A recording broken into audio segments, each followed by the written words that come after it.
they made a procession.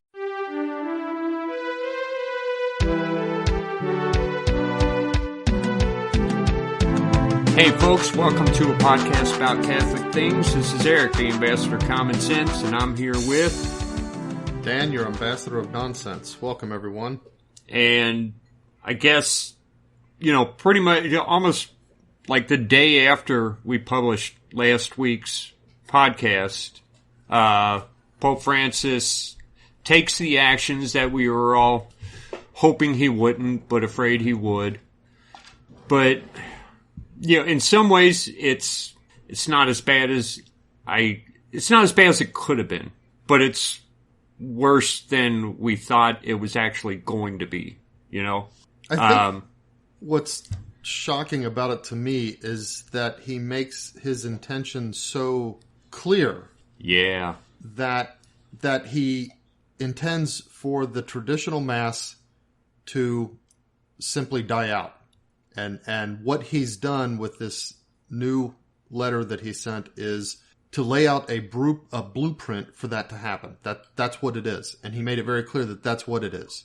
It's not a way for people who love the traditional Mass to get along with people who prefer the new Mass.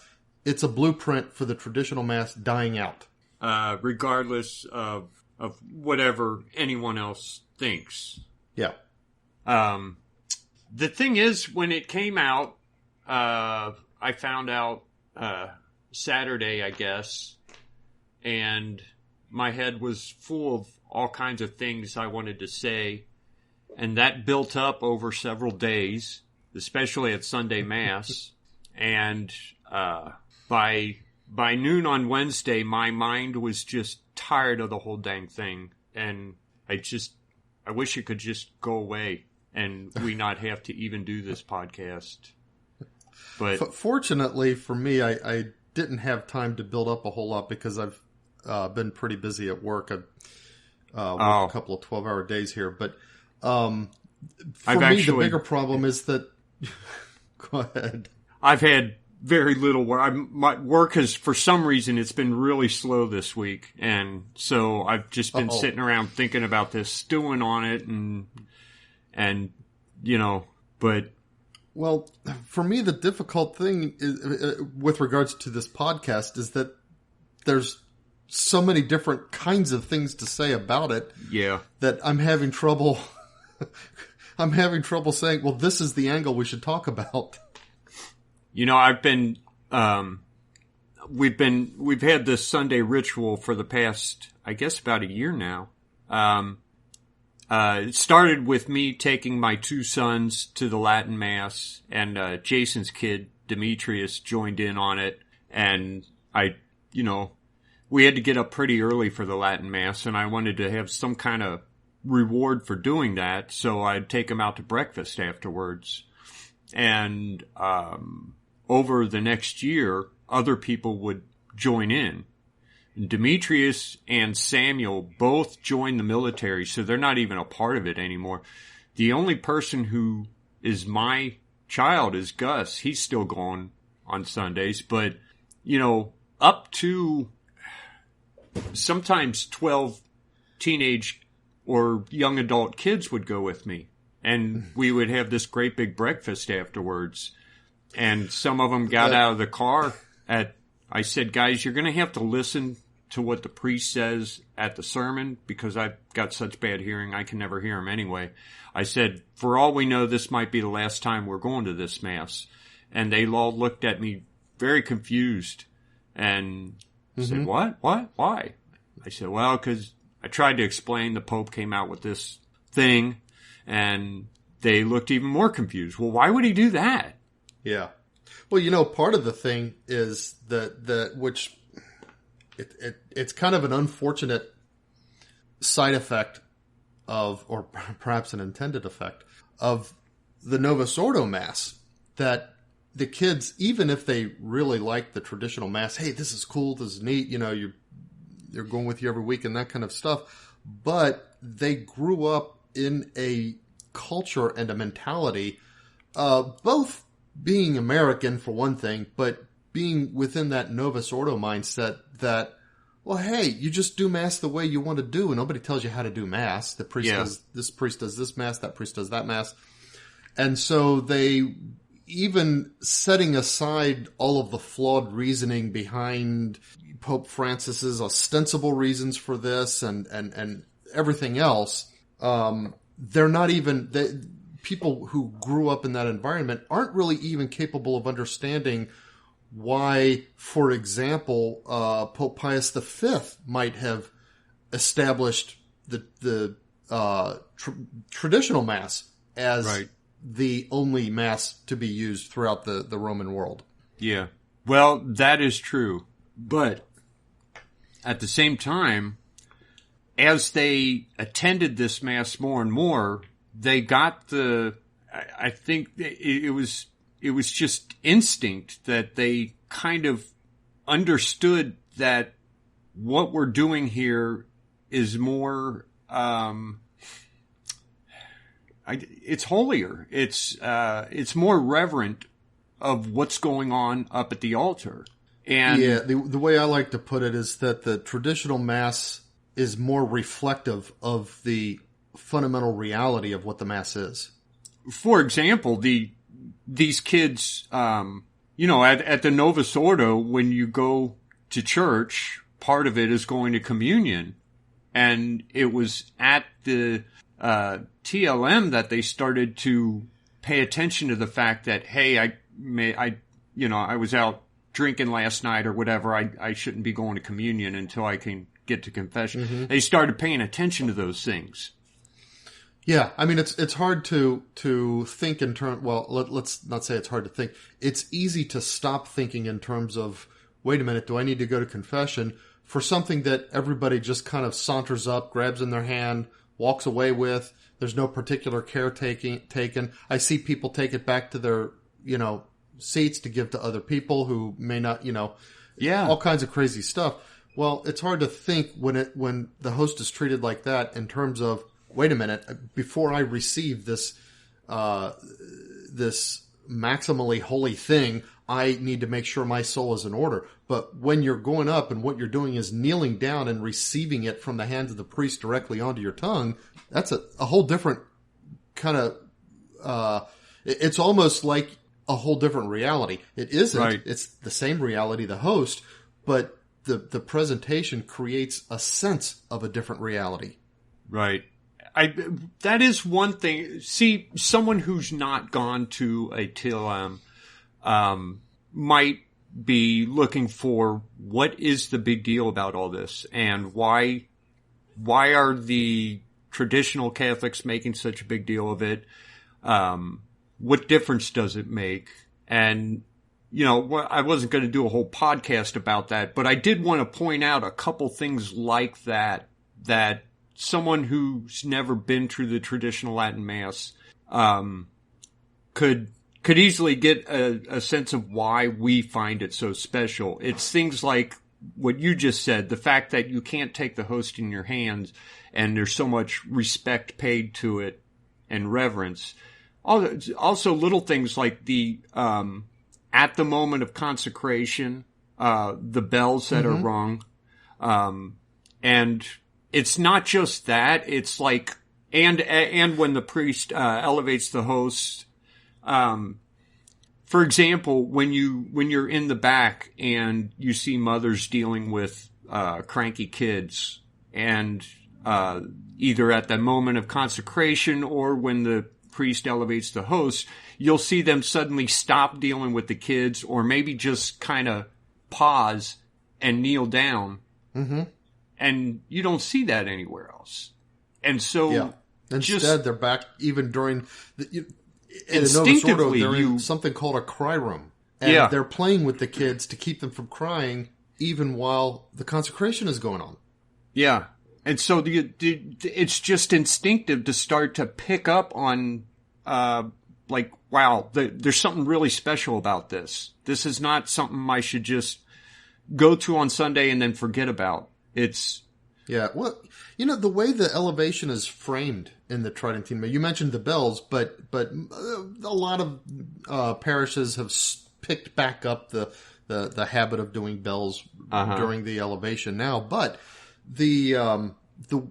it's framed differently because in the Novus Ordo, which most of our listeners probably are used to, the priest says the words, raises it up for a couple of seconds, maybe a few bells ring, he lays it down, genuflects, and then goes on. At the Tridentine Mass, first of all, he's facing away from you, but that's because he's facing east towards the Father, and we're all facing that same direction. So it's like, but he's got the bread and wine at the altar. He says the words of consecration. Now the bread is Christ, or the wine, whichever he, consecrated. Immediately he genuflects first before even elevating it. Yeah. And from what I understand, they ring the bells 3 times as he genuflects. Is this right? Because it's been a little while since I've been to a traditional Mass. And then he elevates and they ring it again. And then he genuflects, sets back down and genuflects, and they ring it again. Isn't that right? So like there's 3 separate ringing of the bells? So he rings it. Let me think here. The bell rings, he genuflects, and it rings 3 times. And then he stands back up and puts it down, and it rings one more time. So there's 5 rings altogether. Okay. And then there's also, I don't even know what you would call this part. He holds up the host right before communion, and he says, "Behold the Lamb of God, behold him who takes away the sins of the world," which they do say in the Novus Ordo. And we say the same thing. "Lord, I'm not worthy that you should enter under my roof, but only say the word, my soul shall be healed." But we say it 3 times, and you'll notice people who are, again, walking around in the church for some reason will stop and kneel down at that point. Yeah. Because he's holding it, and the bells are rung one again. Of the elevations of the host. And in fact, that's there's actually 2 separate times when he does that. In the old Mass, I think it used to be that the priest only said that both times.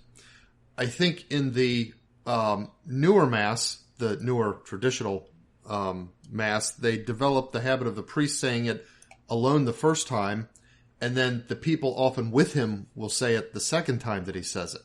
Because I think one time he says it like...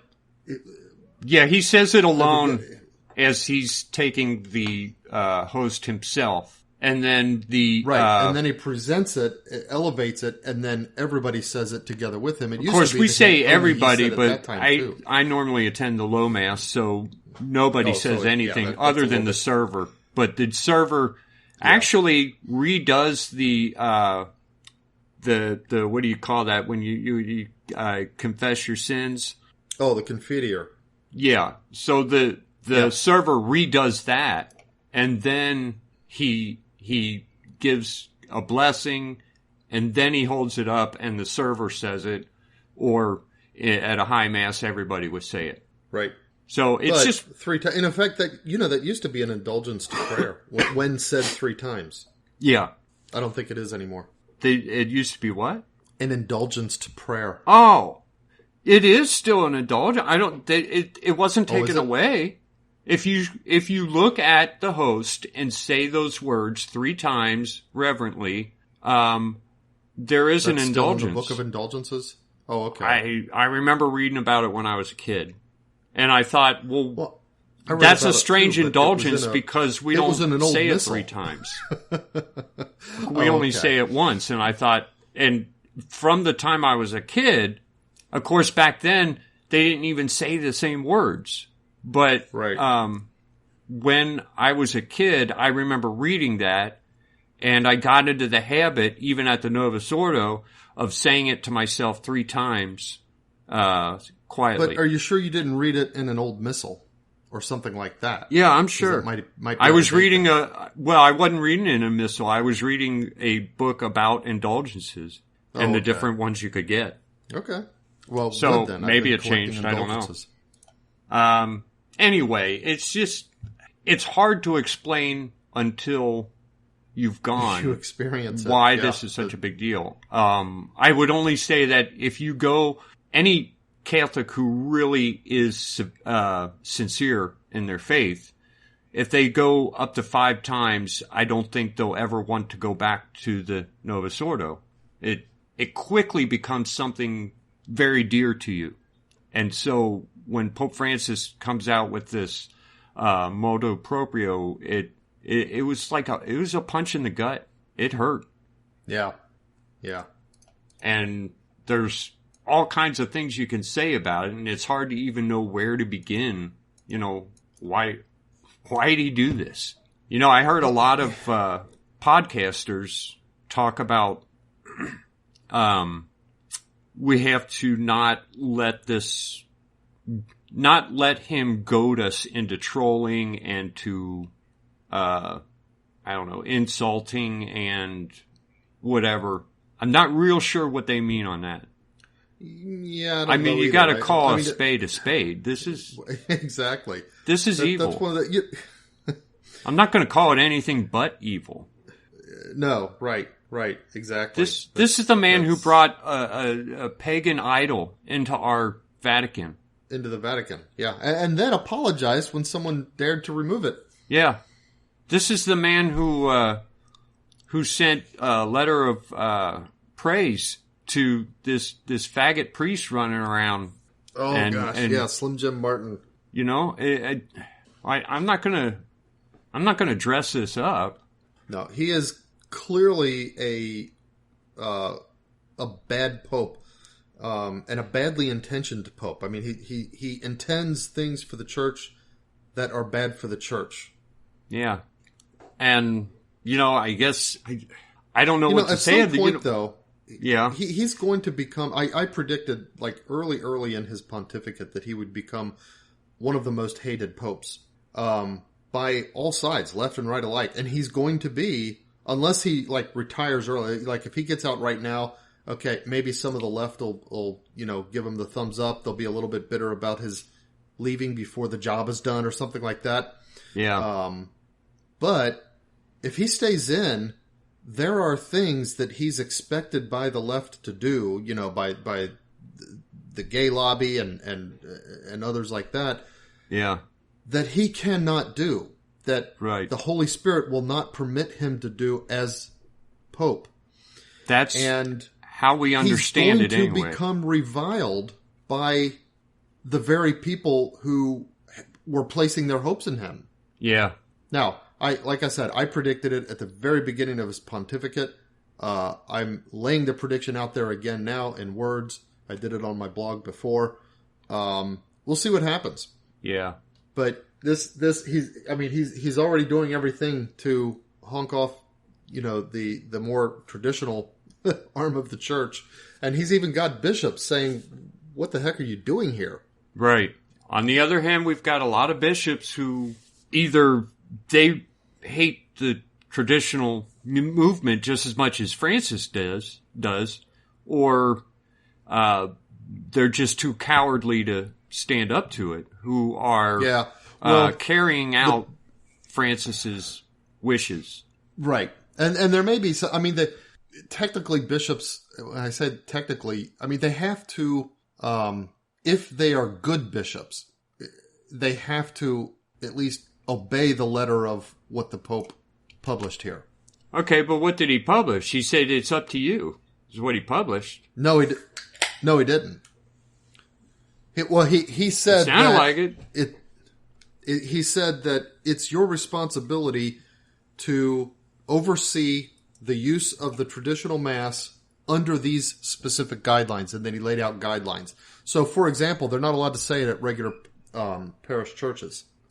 Well, he like said St. parochial. Martin's, that means just regular parish churches. I don't know. I looked up the Italian, and what he's talking about is regular parish churches there, not as opposed to things like special missionary churches like Old St. Mary's. Old St. Mary's, I think, is clear because it's not a regular parish church. It's not defined by a geographic area in terms of what makes up that church. Okay. Or like if it's a special church. Is he commanding that they do that?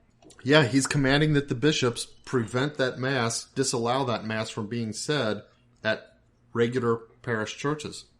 He is demanding that the bishop. So a mass that's been said there for the past 10 years Yeah. has to be stopped. Right. He's And they demanding can't that build they any find- new buildings. Well, it not just can't build new buildings, but they can't construct new what are being called private churches or private parishes. There, what that private doesn't mean like an individual private though. It means like, for example, belonging to an order rather than as part of the diocese. Break up into geographical parishes. So he's saying no, you can't create new orders in order, or establish new groups that get their own place within your diocese in order to say this mass. The people who want to say it, priests who want to say it, people want to go to it, they've got to be part of the groups that are already doing it. And you're not allowed to do that at one of the regular parish churches in the diocese. So those are the rules. And he's telling the bishops, yes, you have to, basically you have to isolate and sort of cut them off and then give them time to come over and abandon their old mass and come over to the new mass. That's what the letter lays out. And that's what he's ordering the bishops to do. The bishop of the diocese in which until now there exist one or more groups that celebrate according to the missal antecedent to the reform of 1970 is to designate one or more locations where the faithful adherents of these groups may gather for Eucharistic celebration, not, however, in the parochial churches and without the erection of new personal parishes. Right. So, but if one is already designated, what he's saying is that if you're a bishop who already has a group of people doing this, you're to give them a place that's outside of the regular parish churches in your diocese to continue doing it. If you're a bishop who doesn't have any group in your diocese that are doing this, you're not supposed to allow anybody to start. I'm not a lawyer. I wonder if there are any loopholes here. I'm hoping there are, and maybe there are just loopholes. It's hard to imagine that there are. I mean, when I was a young man arguing with like the Society of Pius X trad types, and the even more extreme in Cincinnati, those from Cincinnati who are kind of part of the more traditional movement will recognize the Gertyites. There's a St. Gertrude the Great parish that's a even more extreme traditionalist. Well, when I was young arguing with them, of course, all of my arguments centered around the reality of the Pope's authority. And so I delve really deeply into that in the Vatican I documents. Mm-hmm. And I haven't gone back to consult them since this Motu Proprio came out, but it's very difficult for me to imagine that there's some kind of No. I'm not, or canon law type of loophole. There might be a loophole in the text itself. That's what I'm talking about. Not in, I'm talking about in the Motu Proprio. Is there something here where a bishop might say, well, you didn't say anything about XYZ, so I went ahead and did that. I don't know. I'm even, like, for example, our bishop, because we've got Holy Rosary Church, which, is a standard Tridentine. I mean, they do the Novus Ordo as well, but it's one of the places they go. I don't know if there's others in Indianapolis, but our bishop basically said, all right, we're going to continue as though under Summorum Pontificum until December, and between now and then I'll figure out, how we're going to deal with this. That surprises me. So that was kind of his answer. It surprised me, too. I'm surprised he didn't just end it right there. But I don't think our bishop is against it. Isn't he the guy find a way to continue it? Who found out that a priest was hearing confessions in this parking lot and told him to stop? Yeah, he is absolutely been irresponsible with regards to, the let's call it the liturgical response to COVID, which was basically shut down all the liturgical stuff until COVID's over. Yeah. And I can't cut him any slack on that. He was absolutely wrong. Especially for confession. I can see doing it for Mass, but not confessions and baptisms. I can see doing it for weddings, but not mass or confession. Yeah. Well, yeah, baptism too. Okay, so, but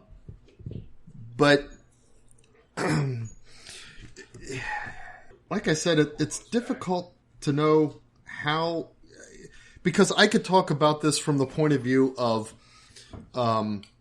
okay, this is, what do we do about it in order to try to keep the traditional Mass alive until such time as it will be re-welcomed. And I have full confidence, maybe 10 years from now, maybe 110 years from now, it will be re-welcomed back into the church. I mean, eventually, even if it's like who was the Jewish king that what was it, Hezekiah, that found the old scrolls of the law in the temple and kind of rediscovered the Jewish law. I forget who that was, and I probably just embarrassed myself by saying somebody's name. But anyway, even if it's like that, it will eventually be welcomed back into the church.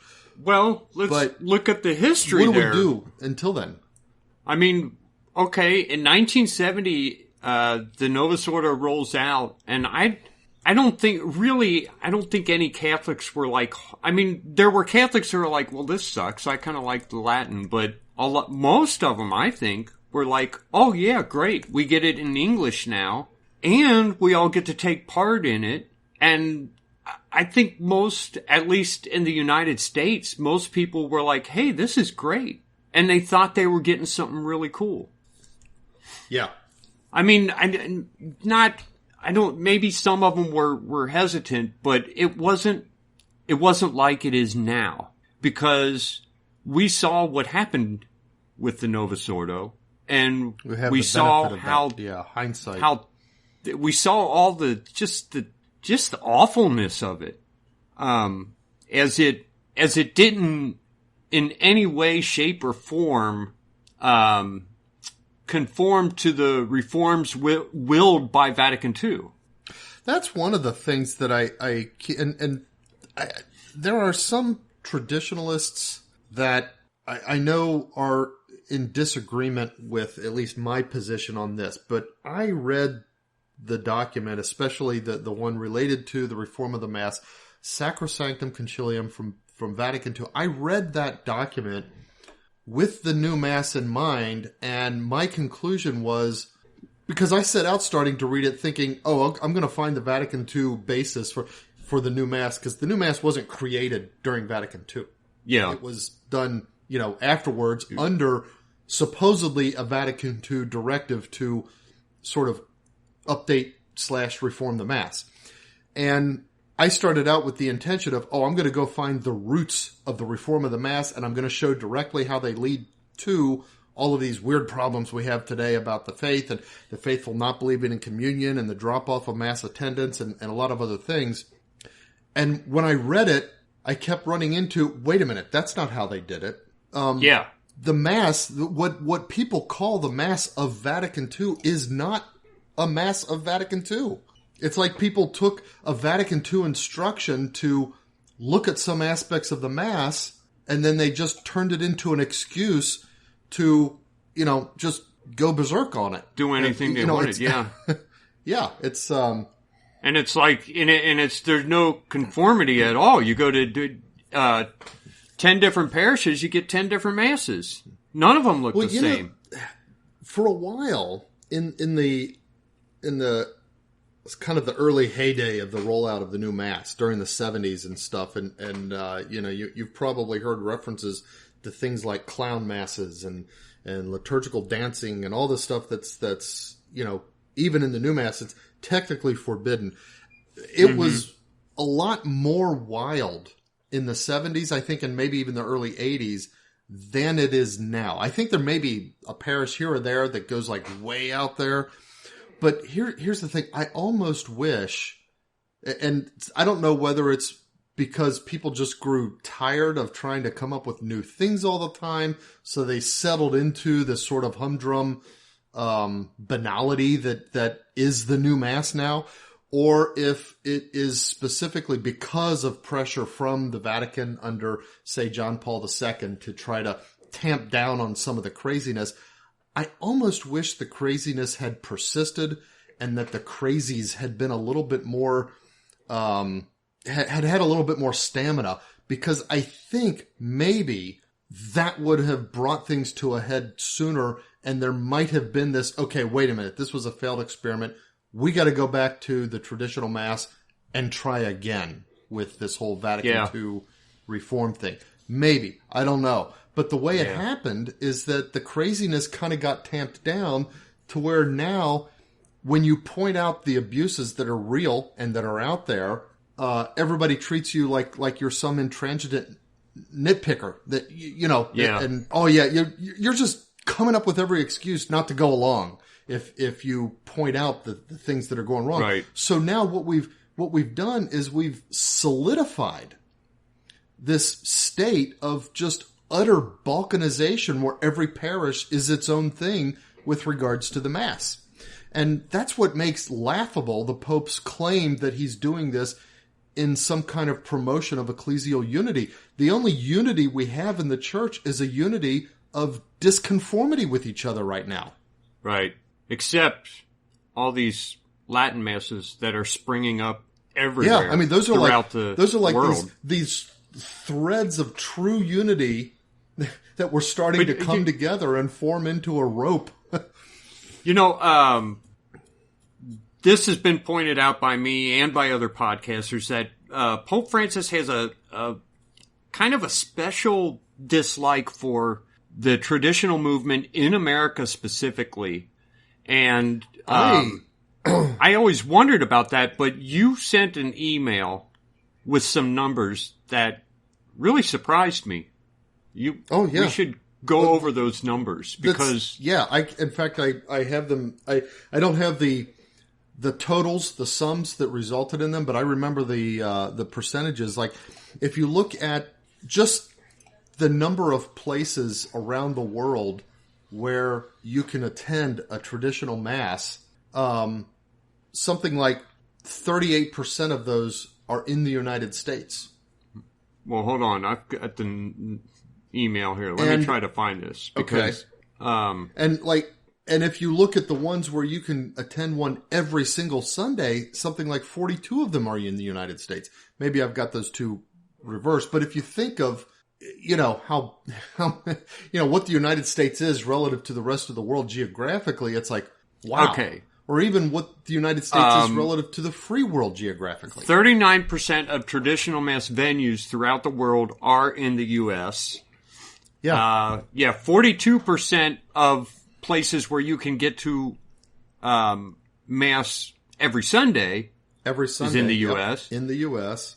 And of all the places who only offer the traditional Mass, that 41% of them are in the U.S. So those are huge numbers. I know. We would not be wrong to say that the popularity of the traditional Mass, the growth of I'm trying to think of the word, the spreading of popularity of the traditional Mass is a American phenomenon.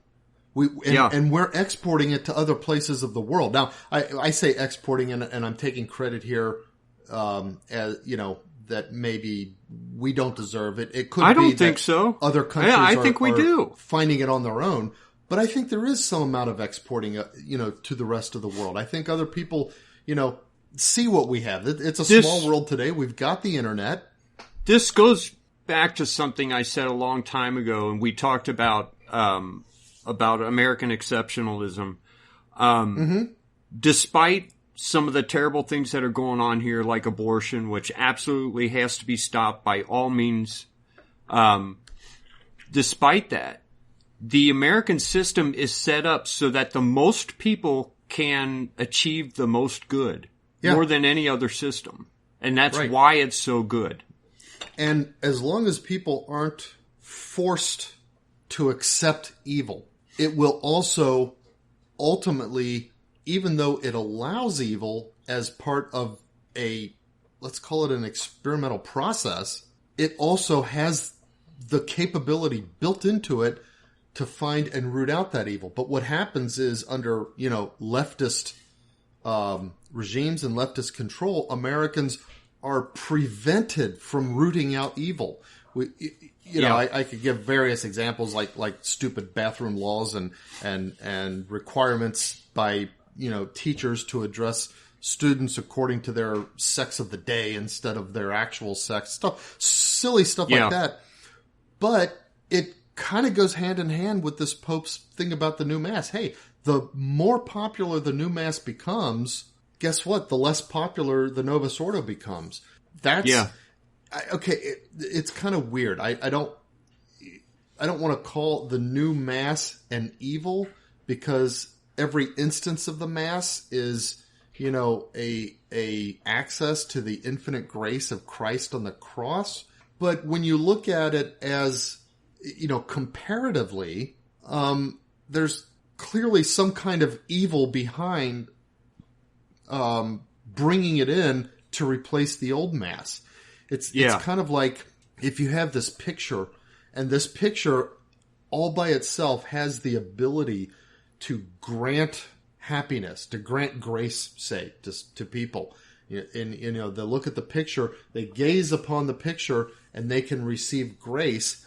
And the deeper their contemplation of the picture, which itself may not lend directly to full contemplation because it might be masked in various aspects, just like the host masks the real presence of Christ.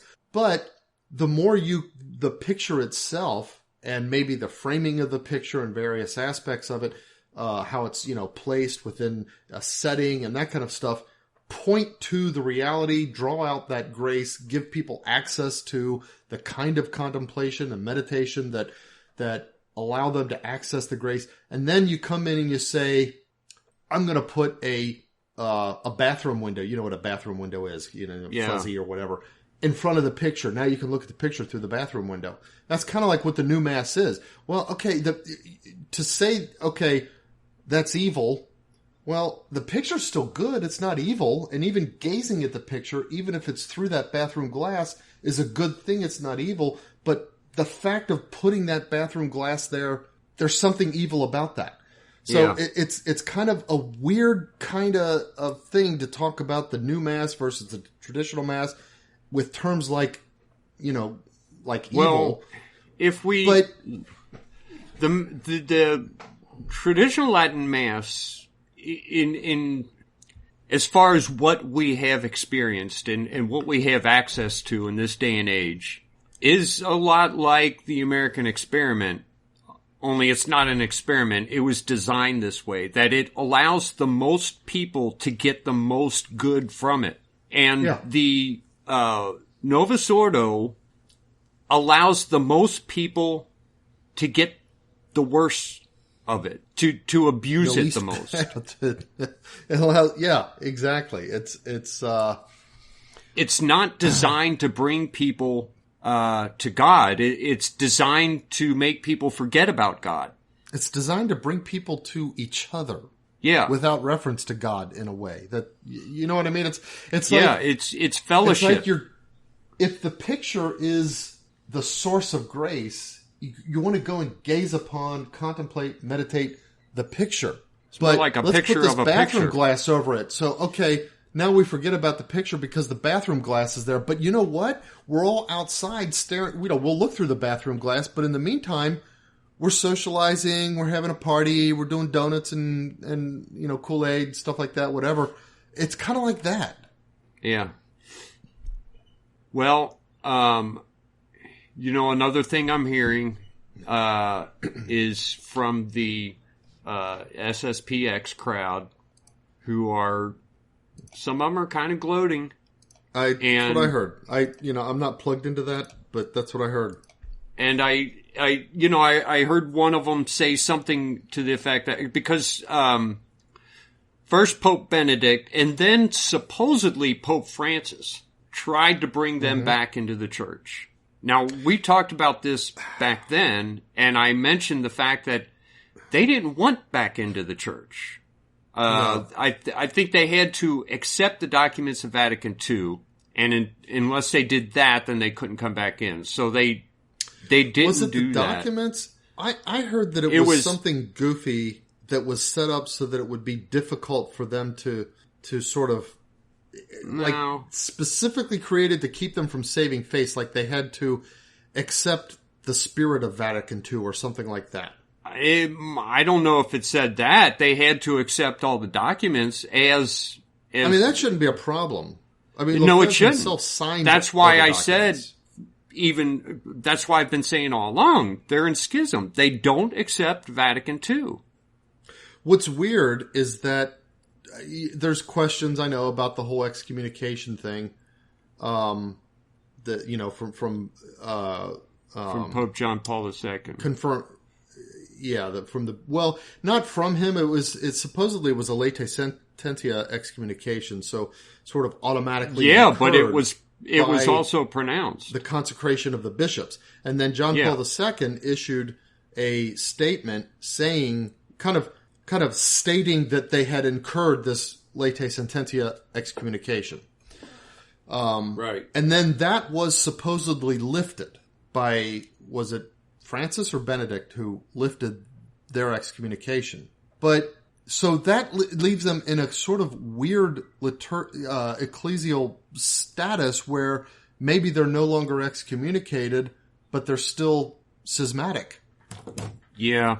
Well, I mean, my point is that it's unfortunate. We did a whole podcast on SSPX, but my point is that what I'm hearing from, I don't even know if it's the SSPX side, but I'm hearing that, okay, we refused to accept these documents of Vatican II. We refused to come back into the church and back under the Pope's power.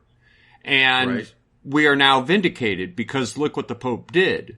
Which I think to myself, well, then you're so what? You're still not Catholic. That's kind of the point of it.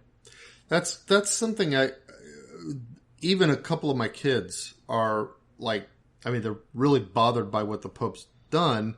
And so what they're trying to do is give a closer look at the SSPX. Yeah. And I'm saying, guys, no, you need to not go there. They're still schismatic. This is one of those cases where you can say that it's evil. You can call this motu proprio, this specific decision, you can call it out for the evil that it is, but you still have to obey it. Yeah. You can't leave the church because of it. Well, yeah, he's getting his 2 cents in. What's he barking at? There's nothing here. Nobody made any noise. He's not going to stop if I don't go see what... You got to poke your head out the door. I don't know. My dog does that. If he hears somebody outside, he starts barking.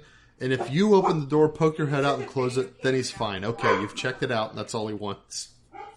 Well, not him. He'll either keep barking or he'll stop on his own. It's like I have no say in it whatsoever. He's just going to keep doing it until he decides to stop. Or I can smack him or something, but he'll still keep doing it. Oh. I don't smack him for barking, but if I yell at him or whatever, it makes no difference. If I go open the door and let him see, he'll still sit there and bark because he's too scared to go out and see what it is that's making the noise. He's a big old wuss. He saw something in the kitchen. I think there was a mouse or something, and he started barking and growling. Okay. And he sat there at the doorway barking and growling for like 20 minutes. But he wouldn't go in the kitchen. He wouldn't go get it. He had the dryer upstairs. Oh, the dryer? You think he was afraid of it? He's afraid of it. Right now he's barking at the dryer, apparently. It's making some noise upstairs. Oh, okay. Yeah, that's... It probably sounds like a mouse. Lets me know there's some kind of noise going on or there's some kind of mouse in the house. Yeah. Okay. So it's. I know for a lot of people it's tempting because it's like, how do we get around this? But look at it might be that you're not supposed to get around it; that you're supposed to prayerfully endure it. Look at 1970 when it hit. It wasn't until It was 1989, almost 20 years later, before we got the Latin Mass back in Cincinnati. 20 years they went without when they got the adult mass decent mass. Cincinnati? Yeah. Yeah. We had all the guitar masses you wanted, but no. And as a kid, I loved them. Hmm? As a kid, I loved them. The guitar masses, you know. Yeah, remember, when Dad told me there's going to be a guitar at Mass, I thought, oh, cool, okay. Mr. Huseman's daughter, or niece or whatever, Marty, she used to be, you know, up there playing the guitar and stuff. And they had the little I song thought it was sheets. a cool idea, but yeah, and they sang the popular songs too. Put your hand in the hand and stuff like that. As a kid, I loved that stuff.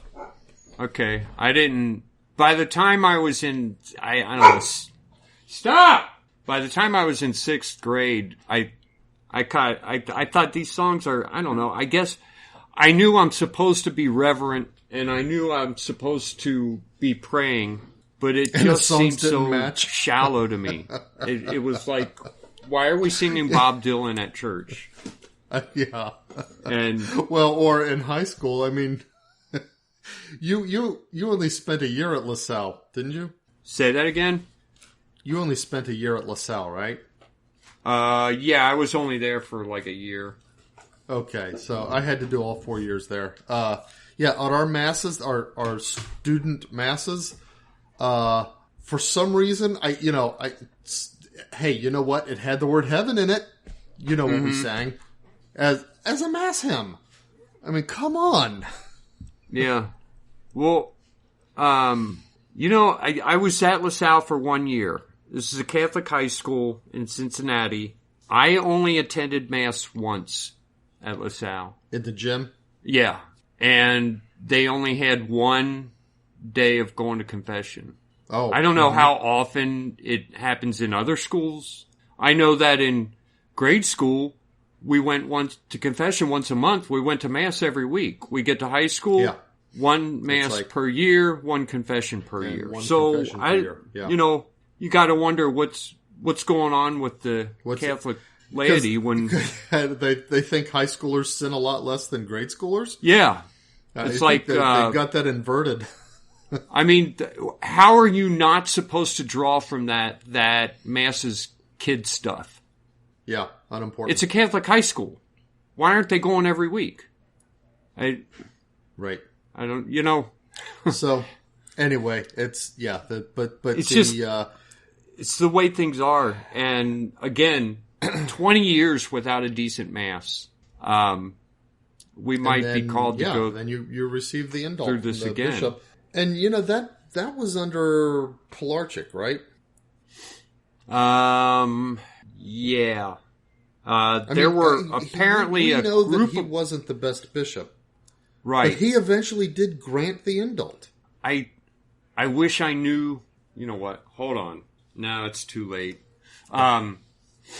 There were a couple people who were instrumental there, lay people who started the group and pushed and pushed and pushed until we got a Latin Mass in Cincinnati. And I wish I could give them, I wish I could say their names, but I don't know them. But, okay. But, again, it was the laity. We pointed out last week that the bishops in England left the faith, and the Pope excommunicated the laity if they dared to follow the laws of England. But it was the laity in England that kept the church alive in England. This is, starting in 1580, I think, with the Church of England. And for the next couple hundred years, the laity is what kept the church alive. And for many of them, they were unable to attend Mass except in secrecy. Now, because this comes from the Pope, I don't think we have the option to attend, quote, underground Masses. Yeah, there's some. Again, I'm not a lawyer. Maybe doing it contrary. Maybe there's something here in the wording that can make that mass. possible. Yeah, if there's something that's a loophole, well, I said unless it's a loophole mass. Yeah, like If there's something that's a true textual loophole, okay. Does the bishop have to give permission for a private mass? I don't know, but I don't know that. See, I guess there's two different concepts of a private mass there and I don't know which is really the meaning of a private mass. My concept of a private mass has always been that a priests were once upon a time required, now just encouraged, to say mass every day. Right. And so sometimes they might be traveling. They don't have a church to say mass in with a congregation, and so they might just say mass in their chamber or hotel room, whatever. They bring like a little mass kit along with them, stuff like that. That would be a private mass. Yeah, but there's something else there, because if you go to like big pilgrimage sites, they have a whole bunch of little chapels, and priests will go there to say private masses, but people can still attend. And as a matter of fact, so it's kind of like a private mass said in public. When Bishop Callahan suspended, what's his name? James Altman. Father James Altman. He said he can only say private masses with his parents in attendance. And nobody else. Right. So and it's not that private masses have no one in attendance. Right. It could be a private mass and people could attend. But if it's a private mass, if it's a private mass and it's kind of like, well, spread the word, show up if you want. Is it really a private mass? Right. I don't know what the canonical status of so-called if it's not part are. of. If you go to John Smith's house up the road, and he happens to have a priest there for dinner that night, and that before dinner they're going to have mass, a quote private mass, but that John Smith welcomes people into his home who want to see the mass. Mm-hmm. Well, then, yeah, good point. Is it? It's still a private mass, because I think part of the prayers makes it a private mass as well. Going back to the catacombs to get away from our Pope? Right. That's what I'm wondering, and I don't know if that's even a possibility. And again, we should explore that. A canon lawyer might be able to figure that out. Weigh in on that. Mm-hmm. And maybe that's one of the answers. But either way, if we have to go without a decent mass for a while, then that stinks. But the laity has to do whatever it can to keep it alive. And I don't. Again, I know that you have to remain Catholic. Yeah. So SSPX is a part of that in the church, not by going outside of the church. Yeah. Now, I keep thinking about, ever since we did that podcast last week, I keep thinking about the fact that Pope Pius V excommunicated the laity who recognized Elizabeth I's queenship. Mm-hmm. I don't even know how he can do that. Did his papal bull have the competence to do that? I don't. Did it? And what did that mean for the Catholics? Or did it just instruct the Catholics? Because I only read that it pronounced a requirement on them to.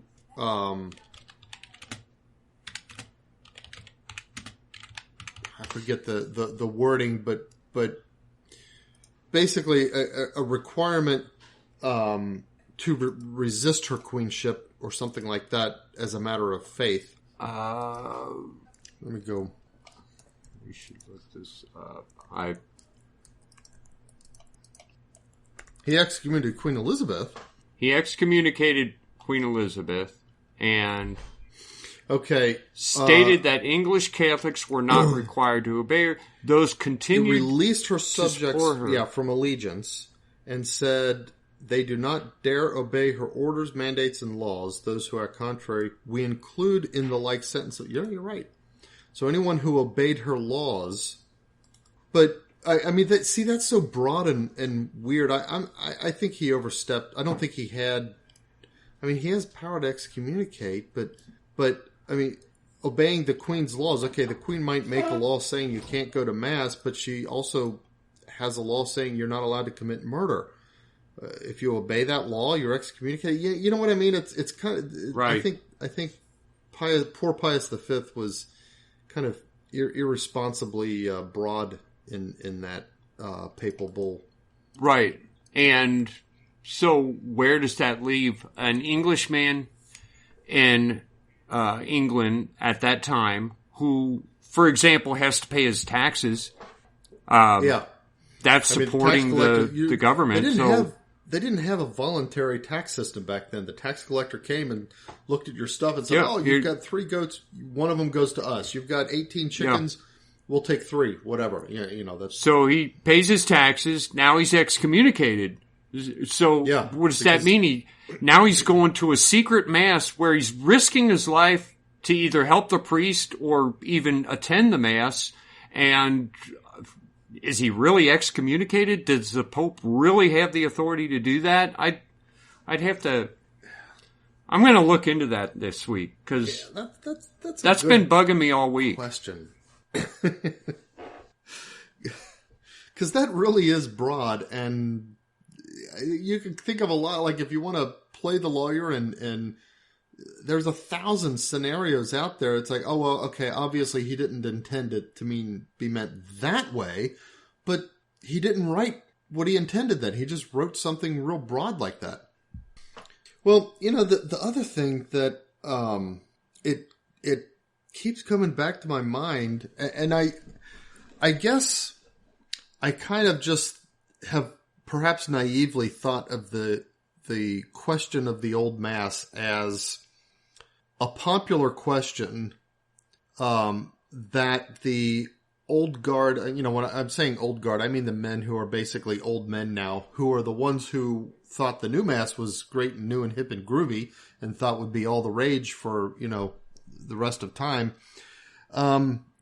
These old men, old guard, didn't expect the old Mass to have any adherents and that kind of stuff.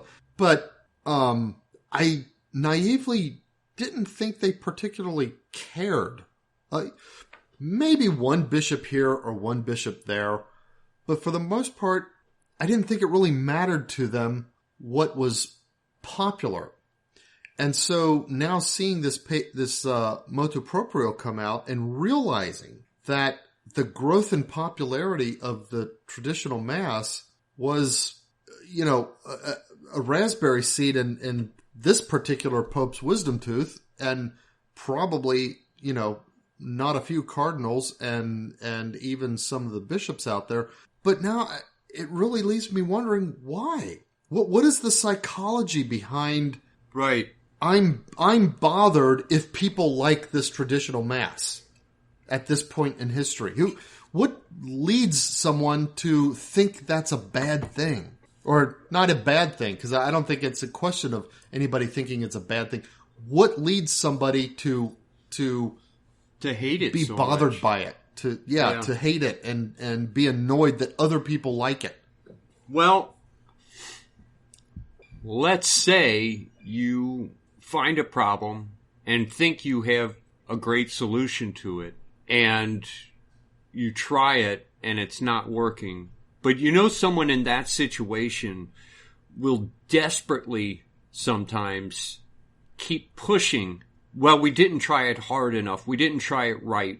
Not enough people tried it. Things like that. And you could think of that in any situation with, any kind of problem. There's my car's doing this. What is it? And the guy who thinks, well, this is the problem, he'll push hard for it to be that problem until he's absolutely proven, no, it wasn't that. It was this. Oh, well, okay.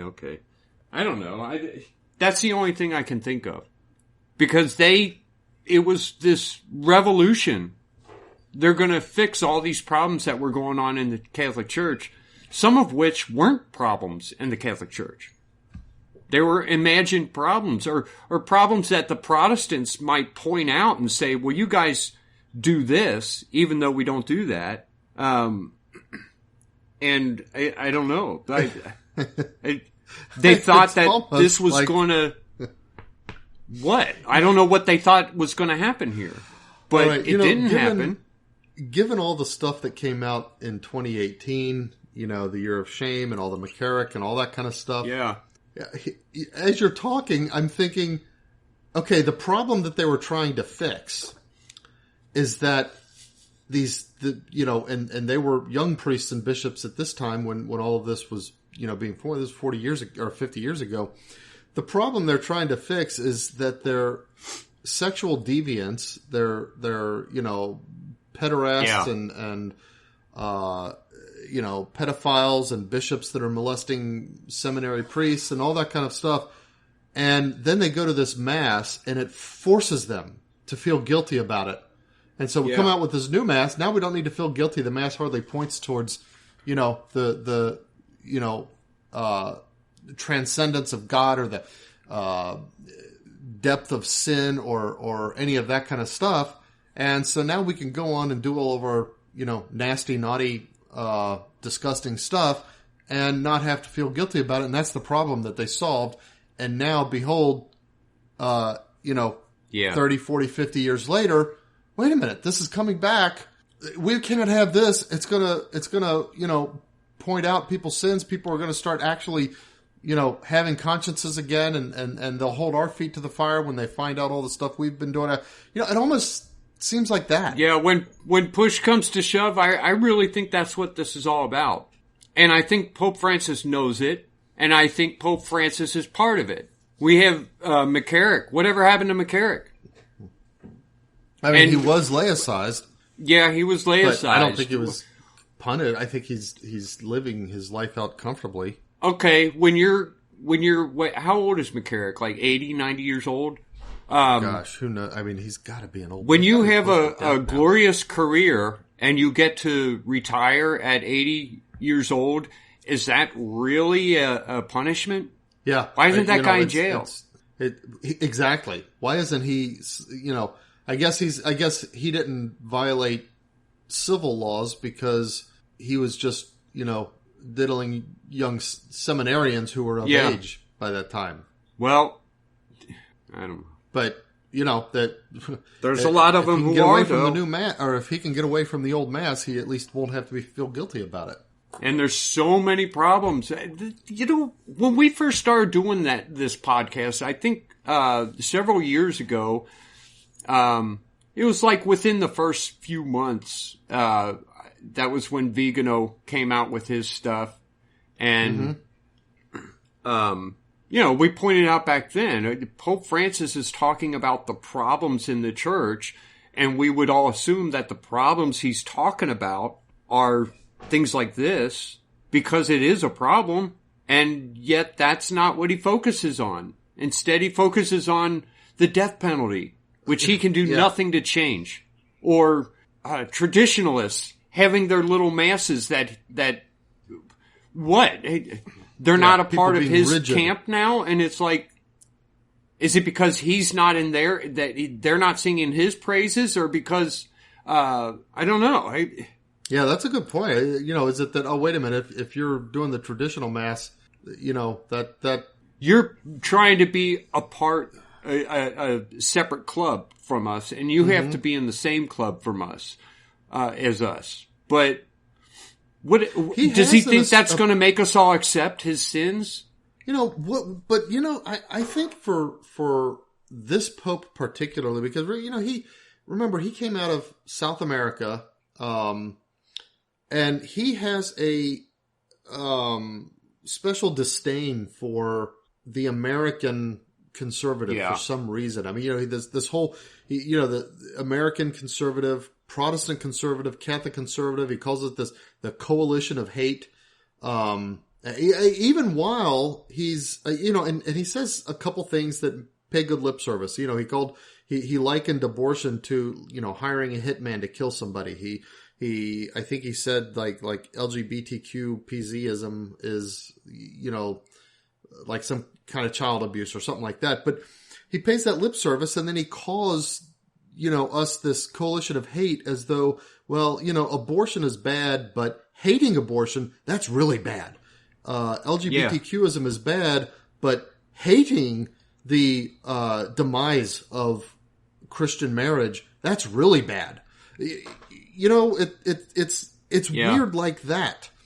And but he has this special disdain for American conservatism, and I wonder if, as he's sort of come up in the church, you know, he's a bishop in Brazil for a while and everything, and I wonder if the problem is that he sort of equates the two. He thinks of, oh, that's like the popularity of the traditional Mass is just the religious arm of American conservatism.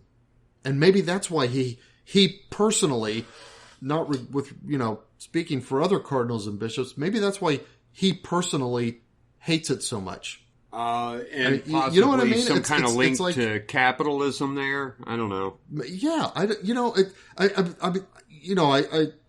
what I'm, you know, I know that what I'm saying doesn't sound very charitable. What I'm doing is accusing the Pope himself of being so petty that he's assigning political significance to something that is, you know, a great liturgical comfort to Christians and something of a, you know, deep interior ecclesial question to be handled, and he's, you know, going off and just being petty about it and making rules in response to his political leanings. Well, but it's hard not to think that maybe that's what's going on because of the kinds of things that he's said. You know, the fact is, we've gotten to the point where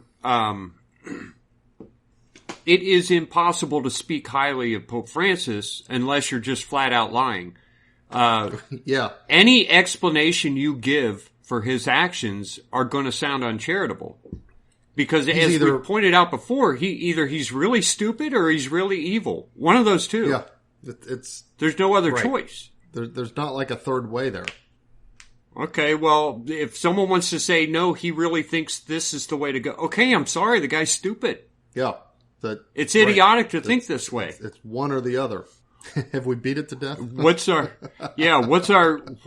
plan to go forward? What do we do? I don't know. If you can get to a Latin Mass, go. Go to a Latin Mass. Start spend enough time there. Find out what it's all about. Find out why we're making such a big deal of this. Yeah, and go read it ahead of time. Go watch some YouTube videos of it and maybe some commentaries. Read about it and learn about it, even, you know, before you go. But don't feel like you have to know everything to go. If you want to sit in the back and just watch, nobody's gonna, you know, call you out or give you dirty looks or anything like that. Yeah, it's a lot like every other Catholic Mass where generally most people don't notice the people around you, you know? You can go into any Catholic Mass. You don't get announced or anything. You go in and you sit down, and the guy next to you might not even look at you once. Kind of do what the people in front of you are doing, you know. Now, here's the thing. At the traditional Mass, because there have been a few changes to how it's done, and there's different postures, posture rubrics for the congregation for low Mass versus high Mass and stuff like that. At certain parishes, some of them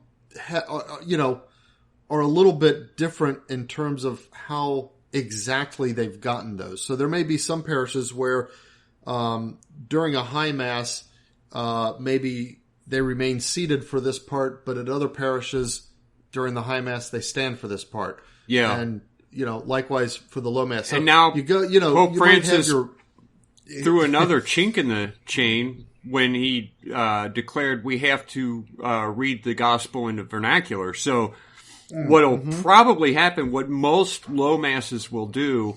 At high Masses, they usually do that anyway, but at a lot of low Masses... They read it in Latin first, and then they read it in the vernacular right before the sermon. Well, they'll read it in Latin, and then as part of the sermon, they'll read it in English. Yeah, that's right.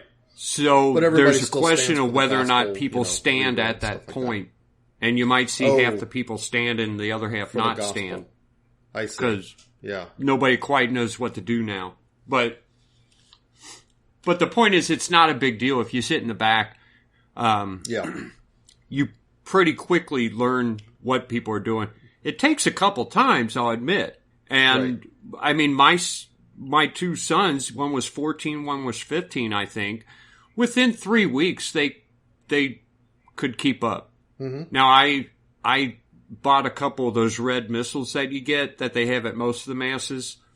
Yeah. And I highlighted different parts. I said, all right, if you see a yellow highlighter, that means you have to read from the piece of paper instead of from the missile. Right. And if you see a pink highlighter, that means the priest is doing something to indicate that's where we are in the mass. Like, you know, you'll hear the bells, and I highlight where they ring the bells.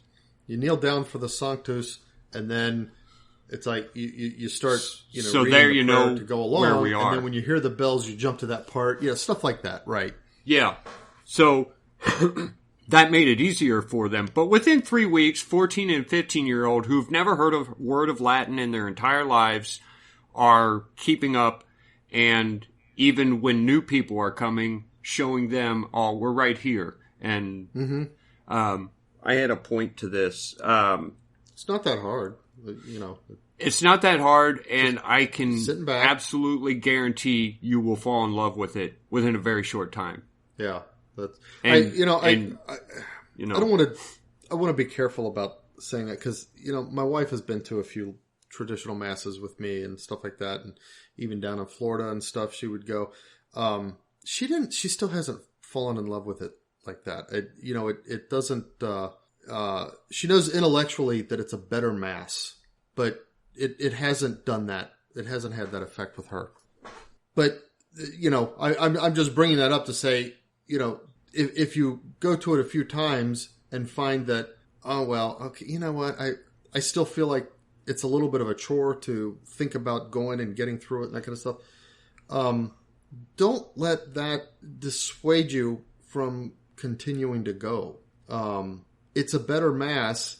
It reflects you get more the grace, reality of the mass more clearly, and you have more... You're given more opportunity. You're almost given more direction to contemplate the mysteries of the Mass. Right. I think my kids went to Catholic grade school and then public high school, but they said that within 2 months of going to the Latin Mass, they learned more about the Mass than they ever had in their lives. Yeah. And then they go to the English Mass and they see these comparisons and it's like, hey, it's sad that we don't do this in the English Mass. And it's, right. You learn a lot read the just prayers attending. Of the Latin Mass. Just read the English translations of them and it's like, wow, this tells you so much about what's really going on, what the Mass is really about. Things that are just not expressed anywhere in the new Mass. Right. And also it will, I don't know, indicate to our bishop or to your bishop that you want this. Mm-hmm. And he may kill it and that stinks, but it's not going to stay dead forever. It's objectively a better Mass. They can't, at least it's my understanding of the Catholic Church that she is guided by the Holy Spirit, and good's going to happen. But sometimes we have to suffer through dark periods, and that's what this is. Yeah, and there have been times historically when various, let's say, aspects of the goodness of the Church as the body of Christ have been eclipsed somewhat. It is... but it always comes back out. And this is one of those things. Jason pointed out that he thinks it's a punishment for abortion and contraception. Could be. I would say, yeah, that's a possibility.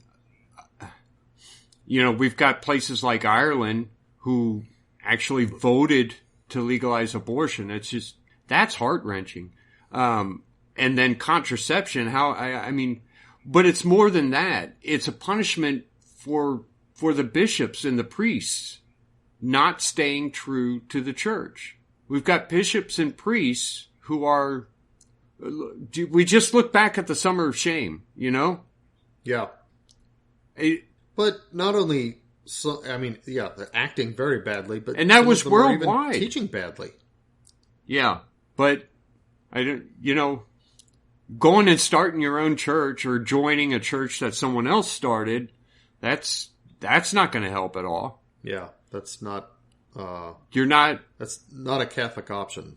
We, as the laity, we have to withstand all of these assaults against us while staying true to the church so that there's something there for our kids. Yeah. And that's what they pray did in not the past. To lose heart. Yeah. So I'm just going to trust in the Holy Spirit that the good happens and that Pope Francis doesn't try to do something like, as you mentioned before, that the gay lobby thinks that he's going to normalize gay marriage. Some kind of teaching on that, right? And he's not. He can't. Right. So I'm not going to worry about that. I'm just going to trust in God and, hey, we do the best we can. Yeah. I don't know. Since this whole podcast has been kind of, you know, scattered. I don't know what, you know, maybe we'll if we do another one, maybe we'll have it more pointed. Try to have something but we both had a little bit more specific and concrete next time. This was kind of just diarrhea of the mouth because we're both spinning it's been built up all week. Yeah. But, okay. Why don't we talk about news then? Yeah, let's turn to some news.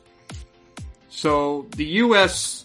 Senate unanimously voted to pass some kind of act. It's UYGHUR. Uyghur Forced Labor Prevention Act. So, it would ban products from China unless they're certified that they did not come from Xinjiang internment camps. I don't know what this is about. You know, I mentioned, I think a week or two ago, that products, specifically solar panels that were made in China, had some kind of strike against them. And I just have a feeling this is more of the same. I don't think this is real. I don't think it really does what they're claiming it's going to do. But it might not really do what they're claiming it's going to do. But I guess these I don't know how to say it either. Uyghurs, whatever. Yeah. You know, they're like from the Turkish area, but there's about 12 million of them living in China, and I guess there's. This is the Muslim thing, isn't it? The China Muslim thing. Which the thing is, there's no love lost for me for Muslims as Muslims, but you know, this is just more of the same. Everybody knows China tramples human rights, and will continue to. Why are these Muslims being forced into labor different than the 10-year-olds being forced into labor? Yeah, but you know, why don't we just stop treating China as a good guy and start treating them for what they are, irrespective of whose rights they're violating? Because it's not like they've ever been good guys. For example, just accept that everything coming from China is coming from forced labor. Yeah. It's all slave labor there. There's no middle class. There's slaves and there's owners. As far as I know, anyway. But this is okay. I didn't realize this was. I didn't know that word, so I didn't realize this is that. Yeah. Okay. I don't know if that's how you say. This is virtue signaling. It's like, yeah, that's what it is. Yeah. Speaking of virtue signaling, let me find it. Ben and Jerry's, the American ice cream company. Okay. They're going to stop selling their products in areas of the Palestinian territories that are controlled by Israel. They're going to stop selling products in places where Israel controls the Palestine that are Palestinian Palestinian areas. settlers. Are they talking about like West Bank and Gaza Strip and that kind of thing? Yeah, that kind of thing. As if did they sell that much ice cream there? And so they're going to stop selling ice cream because they don't want Palestinians that are under Israeli rule. Yeah, to have just ice there. cream? Because I don't get the, those places are really hungry for Ben and Jerry's ice cream. like. Who are they targeting with that? I'm sorry, this just makes no just sense silly. at all. The whole thing is stupid, and it's like, I don't know. I don't know if they think they're going to get some kind of boost from people. Cares. Oh, look how great this company is. So, again, virtue signaling. Yeah. So the Cuban president admits that his administration has failed to handle the shortages and neglected certain sectors. But he urges protesters not to be hateful. That's a weird request. In light of what they're calling food protests, which are really food riots. Yeah. And so he's trying to quell food riots by saying, "Well, yeah, okay, I admit I could have done some things better, but don't hate on me." Right.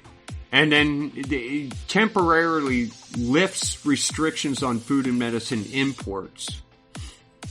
I don't even know what that means. So because there's a shortage in Cuba itself, there are people who are wanting to import food and medicines from other places. Yeah, but don't they need money to do that? Well, that's a good point, but some of it may be charitable offers that have also been restricted. Okay, yeah. Well, anyway, they're going to let us get food and medicine to Cubans. Why don't you give them, I don't know. You see things like this, and it's kind of maddening, because it's like, why don't you introduce capitalism? Yeah. This government, you're the government of a failing country. Why not make it a winning country and be the most celebrated man in Cuban history? Turn it around. Now, it is hard for a country that's so beaten down and used to being controlled by a communist regime. It is hard for them to accept the idea of capitalism. You pointed out once personal responsibility how the Russians had a hard time understanding, competing prices and things like that. And it's just the concept of, I can change the price that I'm selling this for was foreign to them. When we were, Jason was selling a machine. He was selling a machine that had been manufactured in Canada, and at the last minute, the guy who was the buyer changed his mind because another machine someone had underbid him, and he's talking to the manufacturer, and he says, "Yeah, that deal fell through. They so and so came in and underbid me," and the guy was really upset about it. He's like, "Man, what an asinine thing to do!" And he was so upset about it. He didn't understand that's how it works in America. Sometimes you offer the lowest price, sometimes you give other incentives to buy from you, but it's a big game. You either win or you lose, and right. But this Canadian couldn't even imagine you don't expect how people someone not else could to do compete that for the business. Yeah, right. It's expected, and you win some, you lose some, and you try to understand why you lost and do better. Yeah. So come up with a better, more appealing offer next time. Now, Governor Ron DeSantis is urging Cuban military to stage a coup. I don't know what that would accomplish. And surprisingly, Joe Biden is calling Cuba a failed state and denounces communism as a failed system. Well, okay. Which is weird because he's promoting it here in America. I know. Is that is that one of those senior moments? I don't know. Didn't know what he was saying? I don't know if it's... And also, I guess there's no internet access in Cuba. Oh, really? And Biden is looking into ways to restoring internet access in Cuba. I don't understand how we cut off internet access. I mean, it's not like we can beam down Wi-Fi. You got to have companies set up there to... Yeah, you need infrastructure. And if they have no real infrastructure, Well, what they do have is probably owned by the Cuban government. Right. And probably it's only in certain areas. The most of the areas in Cuba where the places where tourists don't see probably haven't had internet access ever. Ever. Yeah. But I don't know how it works in Cuba. But apparently Cuba's without internet access right now. All right. So scientists at European Southern Observatory discovered carbon-13 isotopes on an exoplanet. They're saying the exoplanet is 300 light years away from the Musca constellation, which I don't understand. Is that constellation? Are those stars like in one spot? Yeah, I thought that constellations can have stars from various separated places. Yeah. Yeah. I mean, it's not like you say, oh, this constellation, these are all within a couple hundred light years together. Some of them are, might go, I don't know. Yeah. You know what? I wonder what that means. I'll find out. Maybe they're just talking about what part of the sky it's in. But you'd think that would be... Yeah. It's a small constellation. So one star is 310 light years away. From Earth? From us. And another one is 341 light years away from us. Another one is 302 light years away from us. Okay, I guess so they're they all are like kind of grouped close within together. 50 light years of each other or something, huh? Yeah. All right. Okay. So it's more. It's not just a constellation; it's like a cluster. And yet, even 300 light years beyond that, we're seeing an actual exoplanet and detecting carbon-13 isotopes on it, which I don't know. It's not a huge deal, but that planet is 150 times further away from its star than Earth is from our sun. Wow. So is it a big star? I don't know. That's further than Pluto, I think. How are we even seeing this thing? That's what I'm... We're seeing the light from wonder. it. That's how we're seeing the isotopes.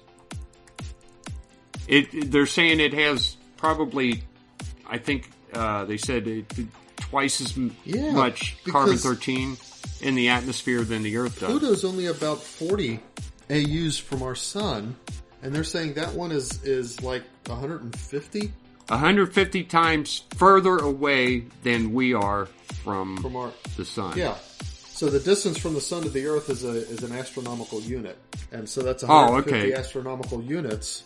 Pluto's only 40 astronomical units from our sun. Wow. That seems crazy. I gotta wonder about that. How big is it, and where is it getting light that it reflects? I guess it doesn't reflect off the sun. Probably it passes in front of the sun, and since it's so far away from the sun, it leaves a bigger shadow, and we're able to see more of the light. Yeah, because that's probably how away from its star it is. But how do they calculate if they can't detect it except for passing in? Oh, the period. Yeah. So the period tells them how far away it is, and then how much light it shades tells them how big it is. And probably gives them, through the spectral lines, and then gives them some clues. The different of the rays of composition. light, the different frequencies and stuff tells it what's there. Yeah. Okay, that makes sense. So I don't know, it's pretty neat. Mm-hmm. I'll bet you didn't know that the Hubble Space Telescope was down.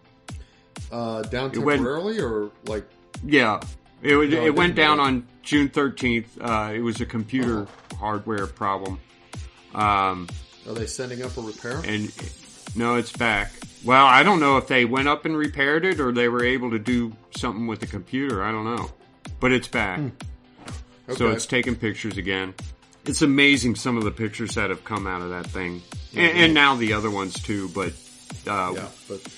when you compared what we were able to see from Earth, and then went to the Hubble Space Telescope and started taking pictures with that, it's incredible. Let's see. The Taliban is proposing a 3-month ceasefire with the Afghan government in exchange for the release of 7,000 captured soldiers, Taliban soldiers. A 3-month ceasefire. Okay, we'll stop firing for 3 months in exchange for you releasing 7,000 soldiers to increase our ranks, who can, after those 3 months, come back and start firing you. Pretty much wipe you out. Yeah. I don't know. Look, they're. I don't know what I would do as the Afghan government. I mean, do they really think they're going to survive this? Within a short time, the Taliban pretty much. I mean, they own kind of half the territory now. Yeah. Or a lot of it. I don't know what the percentage is, but they've within a couple months they've taken over almost everything. And it's like, if I were in charge of the Afghan government, I'd kind of be like, well, right now the effort should be made in escaping this territory for the people who are going to be slaughtered by the Taliban. Yeah. For cooperating with America and stuff like that. But I don't know. We'll see what happens. Where am I here? So the European Commission is launching legal charges against Hungary and parts of Poland due to their anti-LGBT laws. Oh my. Basically saying Union to be dissolved. Yeah, and really all the laws are just that you can't talk to little kids. You can't promote gay with the little kids. It's a law that protects children from something that I would call child abuse. Yeah. So we don't need to be teaching kids about gay. They don't need to know about gay. Right. They'll figure it out on their own. Protests erupt across Iran as it's in its worst drought in 50 years. So the worst drought in 50 years in Iran, causing people to protest. Again, we get little things like this. There's protesting in Cuba over lack of food, and now they're protesting in Iran over lack of water. Two protesters are killed. I mean, it's getting violent. And it's like, what do you think you're going to... What are you protesting? A lack of rain? Unless it's, sometimes you find out things like, there's water, but the government's using it for something that they ought not to be using it for. Things like that. I don't know. Speaking of which, the rising gas price might be going down again. OPEC members, particularly Saudi Arabia, reached an agreement to increase oil production. This was a dispute that I think stemmed from Russia back during the Trump campaign, I think, of 2000. Russia started overproducing oil to try to drive the market prices way down. And they were targeting Saudi Arabia. And for a while, we had gas like sometimes less than $1 a gallon. It was nice. Yeah. And then the reverse happened and everybody stopped producing, and that drove the prices back up. I have no idea the economics of that and how it helped or hurt anyone, other than we had to pay more money for gas. That's all I really know. So Russia's going to increase, and Saudi Arabia is going to increase, and the United Arab Emirates is going to increase, and I guess by the middle of August we should see some lower prices. There's another ISIL attack, a suicide bomber in Iraq kills 35 people. Wow. Wounds 50 others. Pretty big. That's a big one. Yeah. Right now they're staying in Iraq and Iran and everywhere else, but they're not coming here. But we know it's coming. And you predicted it was coming the day Biden was elected. I said ISIL will be back then. Do you remember a long time ago, two special forces guys were handed over to Japan? No. Hold on a second. Let me read this again. Okay. There's this CEO of Nissan living in Japan, and he was convicted and he was going to go to jail. But these two special forces guys from the U.S. help him escape from Japan in December of 2019. I don't remember that. Okay. And then we handed those two guys over to Japan. Oh, no. To be convicted. And I thought Trump would do something about this, but he didn't. And oh, man. These two guys, I guess they were basically mercenaries. They've been sentenced to 2 years imprisonment. One of them is sentenced to 2 years imprisonment, and the other one gets 20 months. So, I don't know. I mentioned it way back then, and I have no idea what podcast that was, but I remember thinking how weird it was that Trump allowed this to happen. But he did, and now they're going to jail. Maybe they were just no good guys. Maybe this is a nothing, but it just seems kind of odd that we allowed them to do that. Could be. But there's also, I mean, if we have an extradition treaty with Japan, we kind of have to honor it. Yeah. I mean, if they committed a crime on Japanese soil, and Japan says, hey, we need to bring them here for trial. But whatever happens to the CEO of Nissan? His name is Carlos why wasn't he handed back? Gosson, maybe. He gets to go to Lebanon, and I don't think he's been handed over. Probably because Lebanon doesn't have an extradition treaty with Japan. Yeah. That's, so that was probably... these two U.S. guys should have gone there, maybe. I don't know. Yeah.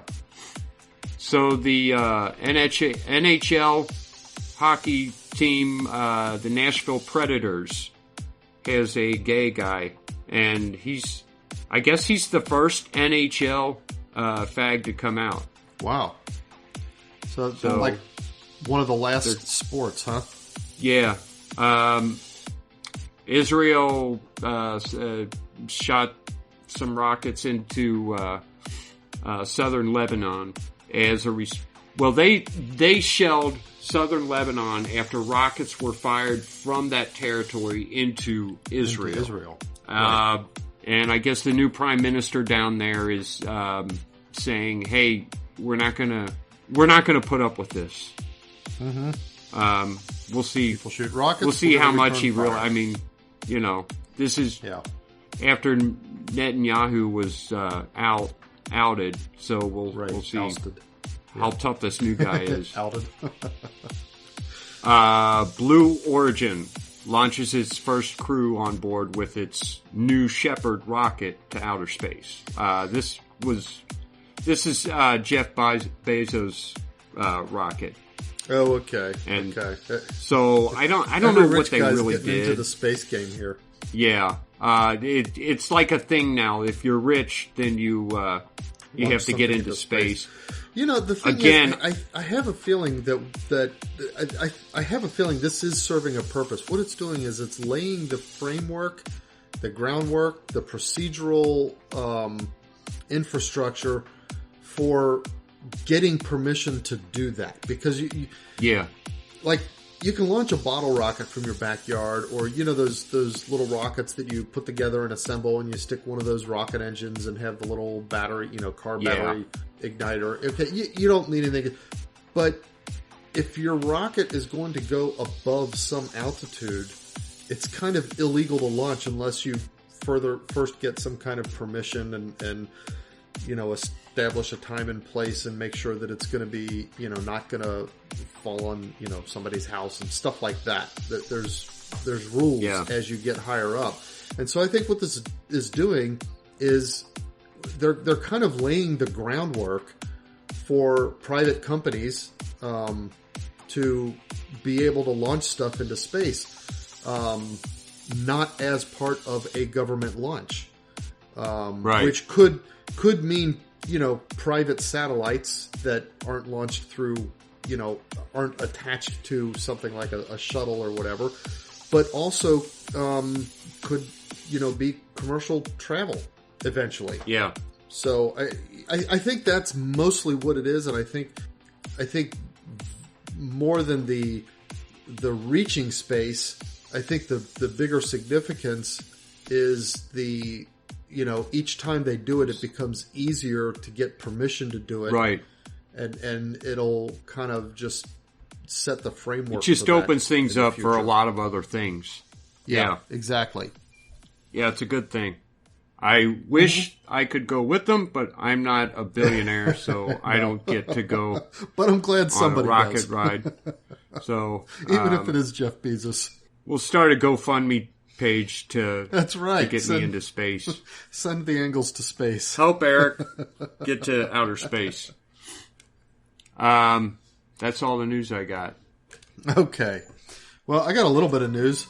Let's see here. I'm going to close my Ugar page or whatever. Let's see. We've got... all right. Here's a guy. If you're going to make a prediction, this isn't even a prediction. If you're going to make a claim that's extraordinary, you want to do it smart and give yourself a little bit of time to sort of milk it and get some hay out of it before it becomes to the point where it, undeniably a false claim. And so this TikTok user, Javier, says that he found himself in the year 2027. And he says there's no people left. Just abandoned buildings and cars in 2027. 2027. Okay. Yeah, he says I woke up in a hospital, don't know what might have happened. Today's February 13th, 2027, and I am alone in the city. In spite of there not being any people around anywhere and humanity being extinct, electricity and the internet seem to continue working fine. Oh, he's able to use the internet and send emails or YouTube videos. Yeah. He shares footage of his life in the future, says he's trapped and desperate to get back to the present day. He should start a GoFundMe. Let's start a GoFundMe to get this guy back to the present year. So when we get to 2027, he's got to pay us guess back. We will find him. Well, no, we won't get to 2027. No, I know. He's already said we're all extinct. You wouldn't want to go back, would you? Because then you're going to die with everyone else. Yeah, now what he should be doing is starting a GoFundMe to bring a woman forward to him. Yeah. He needs to start procreating. And yeah. Can you imagine that being your job, to repopulate the Earth? Hey. I would. I can imagine that. That would be. Well, it depends on who I'm with. Well, I know, but I'm just thinking of Adam and Eve, and their one command: be fruitful and multiply. Yeah. Like, if you think about that, it's like, wow, that's your job. Make babies. That would be quite a job. But what if Eve was ugly? And Adam comes home every night. He's like, "Oh my gosh, oh man, I gotta make more babies." Not again. Come on. Of course, I that couldn't be possible. He has nothing to compare it to, you know. Yeah, that's true. Other than his That's own true. kids, which that's gross. So, yeah, I guess okay. Anything that's you know softer than he is, and it's like, oh yeah, I like this. All right, yeah, I could take that job. Okay. So in I guess this is in Dublin. Women must not carry purses in Dublin anymore. This mattress seller, guy known as Mattress Mick, real name Michael Flynn, has said he is going to stop accepting cash that is pulled out of women's bras because it's all sweaty and gross. Michael Flynn. In Dublin, a mattress salesman in Dublin. Okay, so he's not accepting he says he will not sweaty accept any more dollar bills sweat-soaked from cash women by customers stored by customers in their bras. I see now. I mean, I'm with him. that wouldn't bother me even Really? a little Carry a bit. I guess if it were like men pulling them out of their underwear, Socks. that would bother me. Well, or their no, but like shoe when I or was something. a kid, yeah, where did I put cash as a kid? I didn't want to carry a wallet. I didn't even have pockets. I'd throw cash in my sock. And if it was one of those hot, sweaty days, I'd pull it out and it'd be all like wet and stuff. Yeah, that's and gross. I the could get that. the I was cashier would get embarrassed mad. I was embarrassed to use it. Yeah, I would be too, but I'm not a woman, and I'm not putting it next. Look, it wouldn't bother me. I don't know what to say. You'd overlook From where it's coming from, it just wouldn't bother me. I'd be like, oh, okay. got some. I'm one step on here or closer to something I like anyway, so whatever. I sweat on it all you want. It's just, right, well. it seems a weird thing to announce, though. I like, Yeah, he put it on Facebook, and there's a great big sign on the outside of his store. It says, "No bra money." no bra money. Huh. Well, I guess that's a thing. But the thing is, like, why aren't the women carrying purses? Is that not a thing anymore? Do women not do that anymore? yeah. It bothers me that men stopped carrying wallets. But those stupid basketball shorts, I seriously hate them. It bugs me every time I see one of my kids wearing basketball shorts. I'm like, where are you going to put your keys? What do you mean Where are you going to basketball put your shorts? wallet? Oh, you mean like Oh, shorts it's a- without pockets? Like Yeah. sports shorts, Like gym without pockets. shorts. Gym shorts, right? Yeah. Okay. As opposed to cargo shorts. Which are great. I used to think cargo shorts got were more- gay, but it's like you can be sitting down and still stick your phone in your pocket.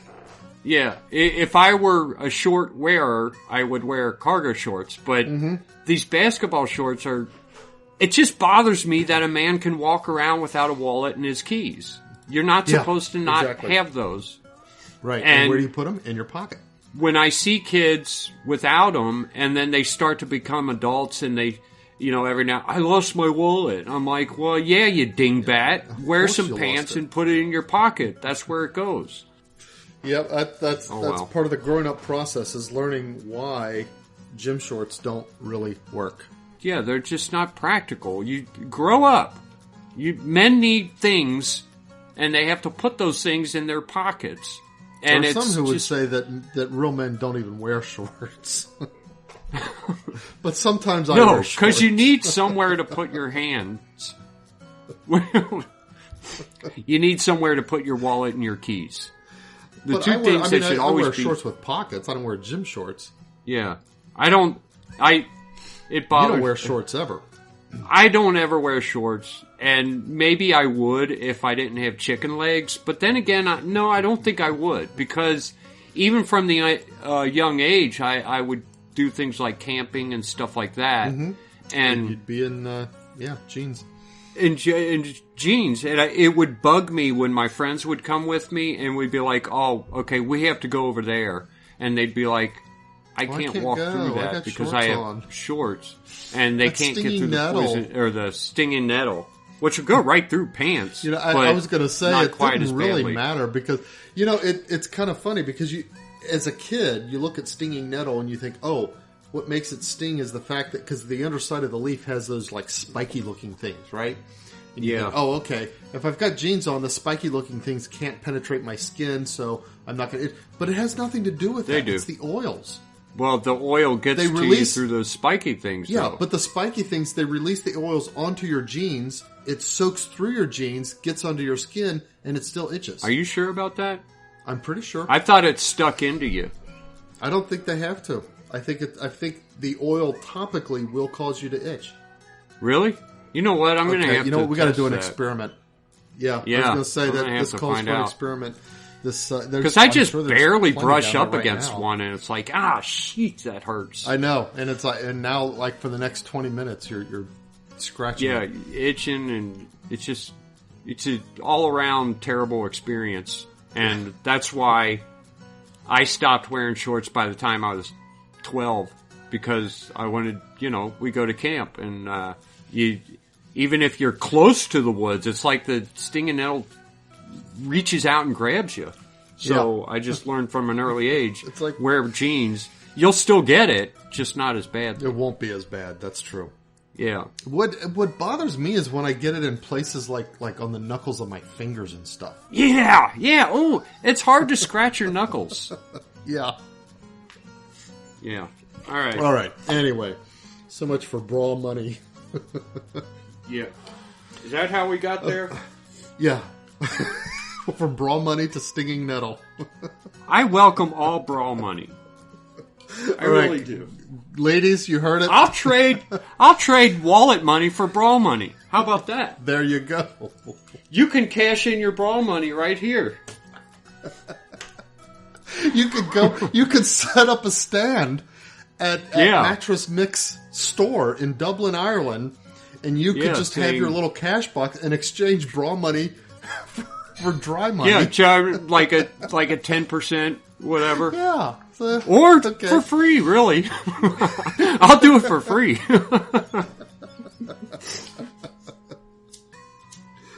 Okay. Next one. This is... these first three are all from the UK, but I'm just going to include this and say, I think... Okay, I know that some parents name their kids stupid things that the parents themselves deserve to be slapped. But sometimes parents, they fuss and fret over things, and it's like the parent's own fussing and fretting, the parent's own personality is going to be the most damaging thing in this kid's life, way more than anything the kid experiences from friends and bullies at school and that kind of stuff.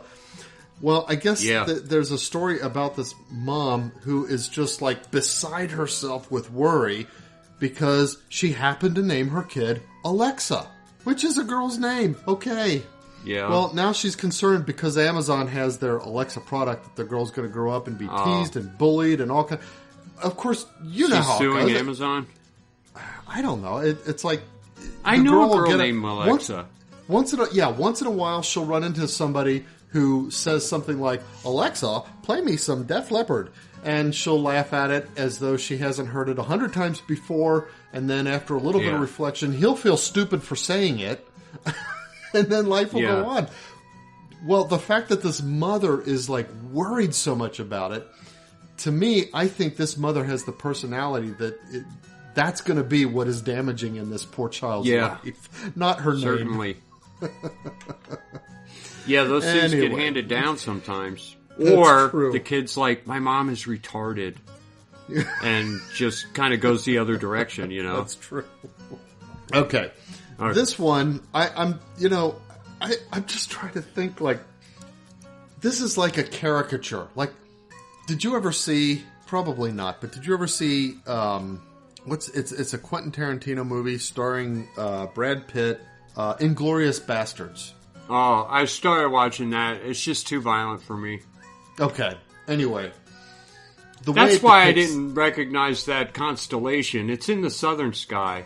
You can't see it from the northern hemisphere most of the time. Well, I'm sorry. I just that's happened fine. to glance up at good that. follow up. Yeah. No, I had never heard of it either.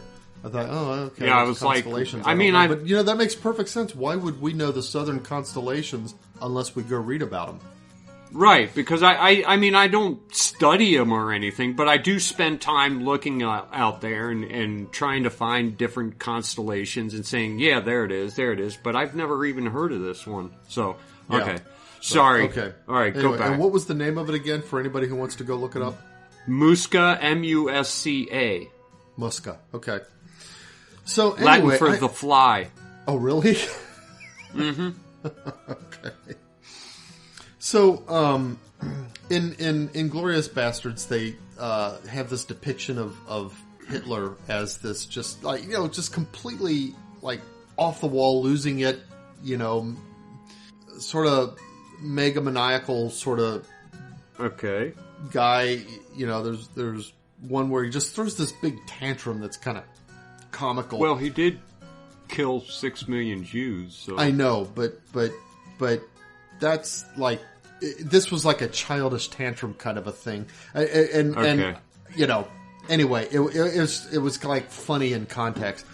Anyway, I just feel like this story is begging a movie to be developed that includes some aspects of this.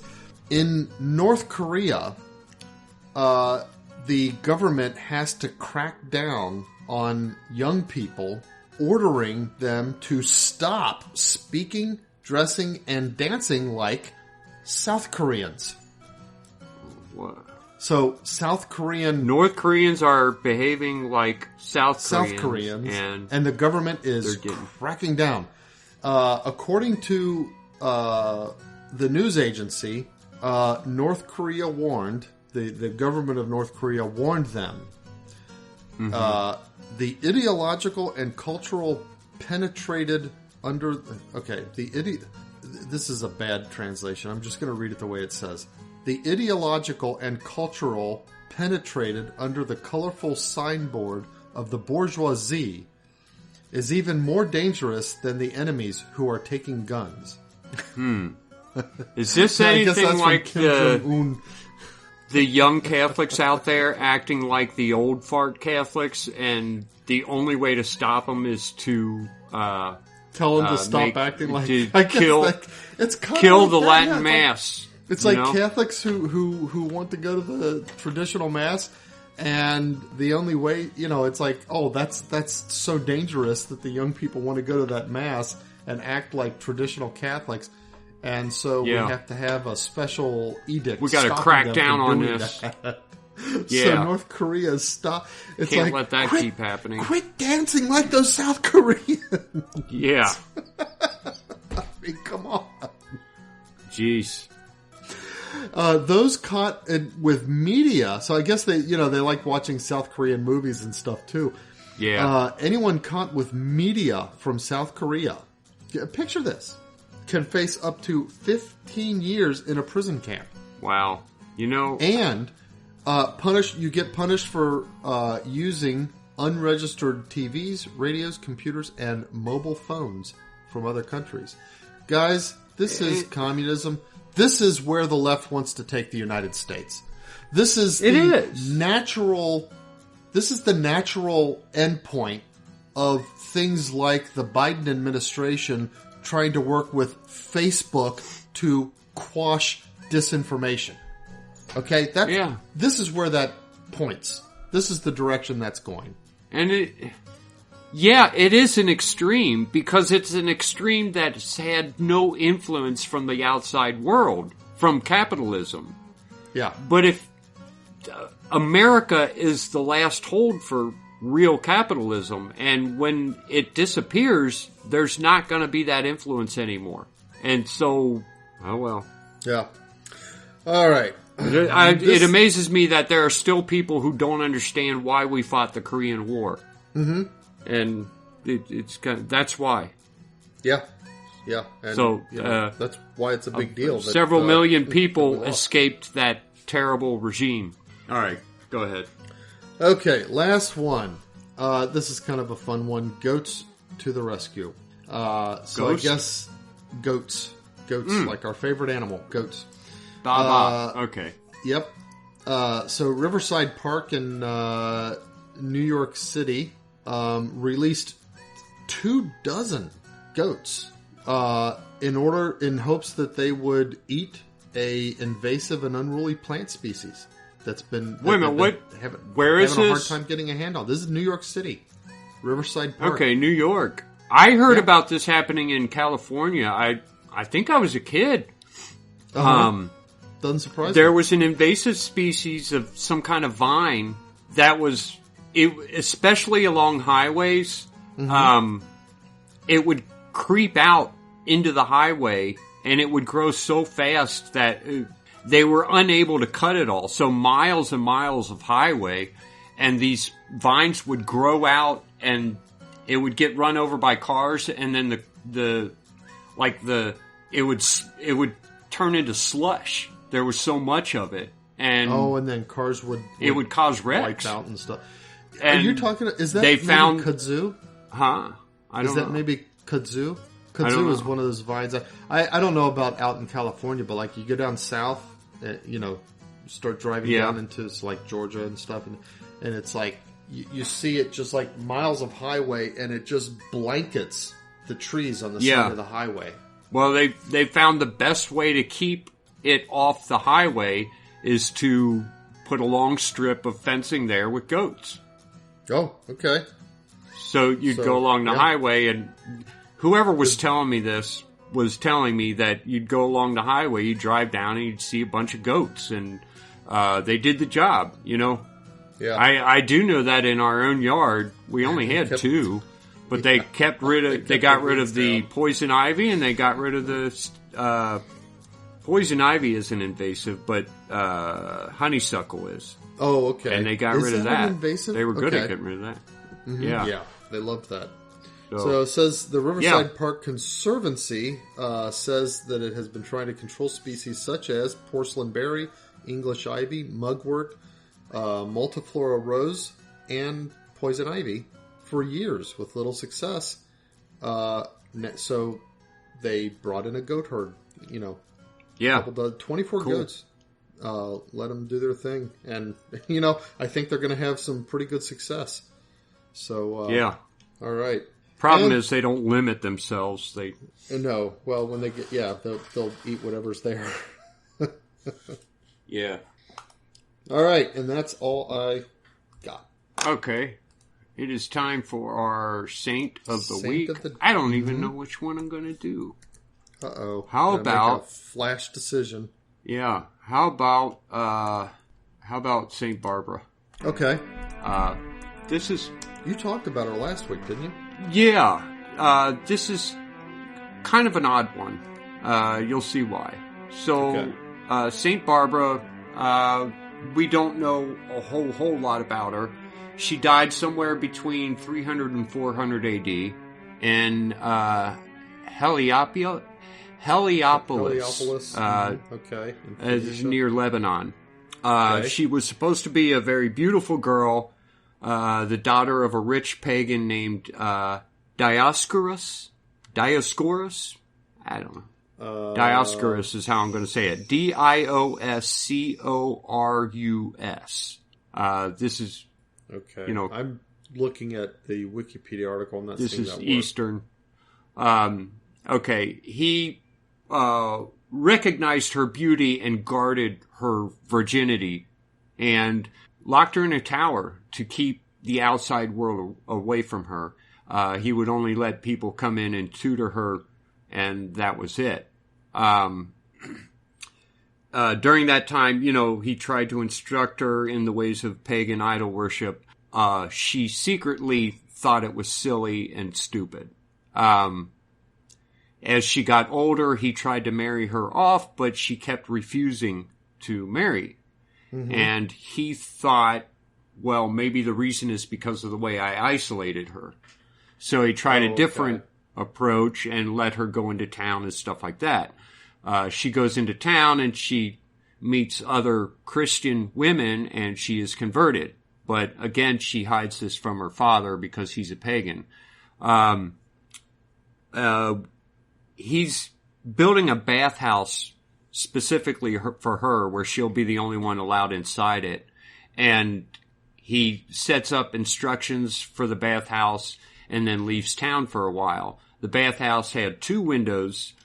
She decided to add another window in honor of the Trinity. One of the stories is that she went to the wall and traced the image of a cross on the wall, and it was miraculously embedded into the marble as if done by a chisel. Huh. Also, it was said that the bathhouse later, after her death, had miraculous healing powers. Anyway, he comes back and he sees these 3 windows and he's questioning her and he sees the cross and finally she admits that she's a Christian. Mm-hmm. For a guy who supposedly loved his daughter or was devoted to her, he went into a rage and he grabs his sword to kill her. And she runs from him.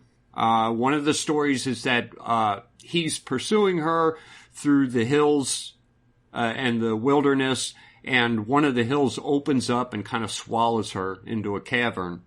And he walks by and can't find her. Later, he sees 2 shepherds walking by, and one of them had seen her and showed him where the cave was. He beats her, drags her home, and he takes her to the prefect of the town, who is Marcianus.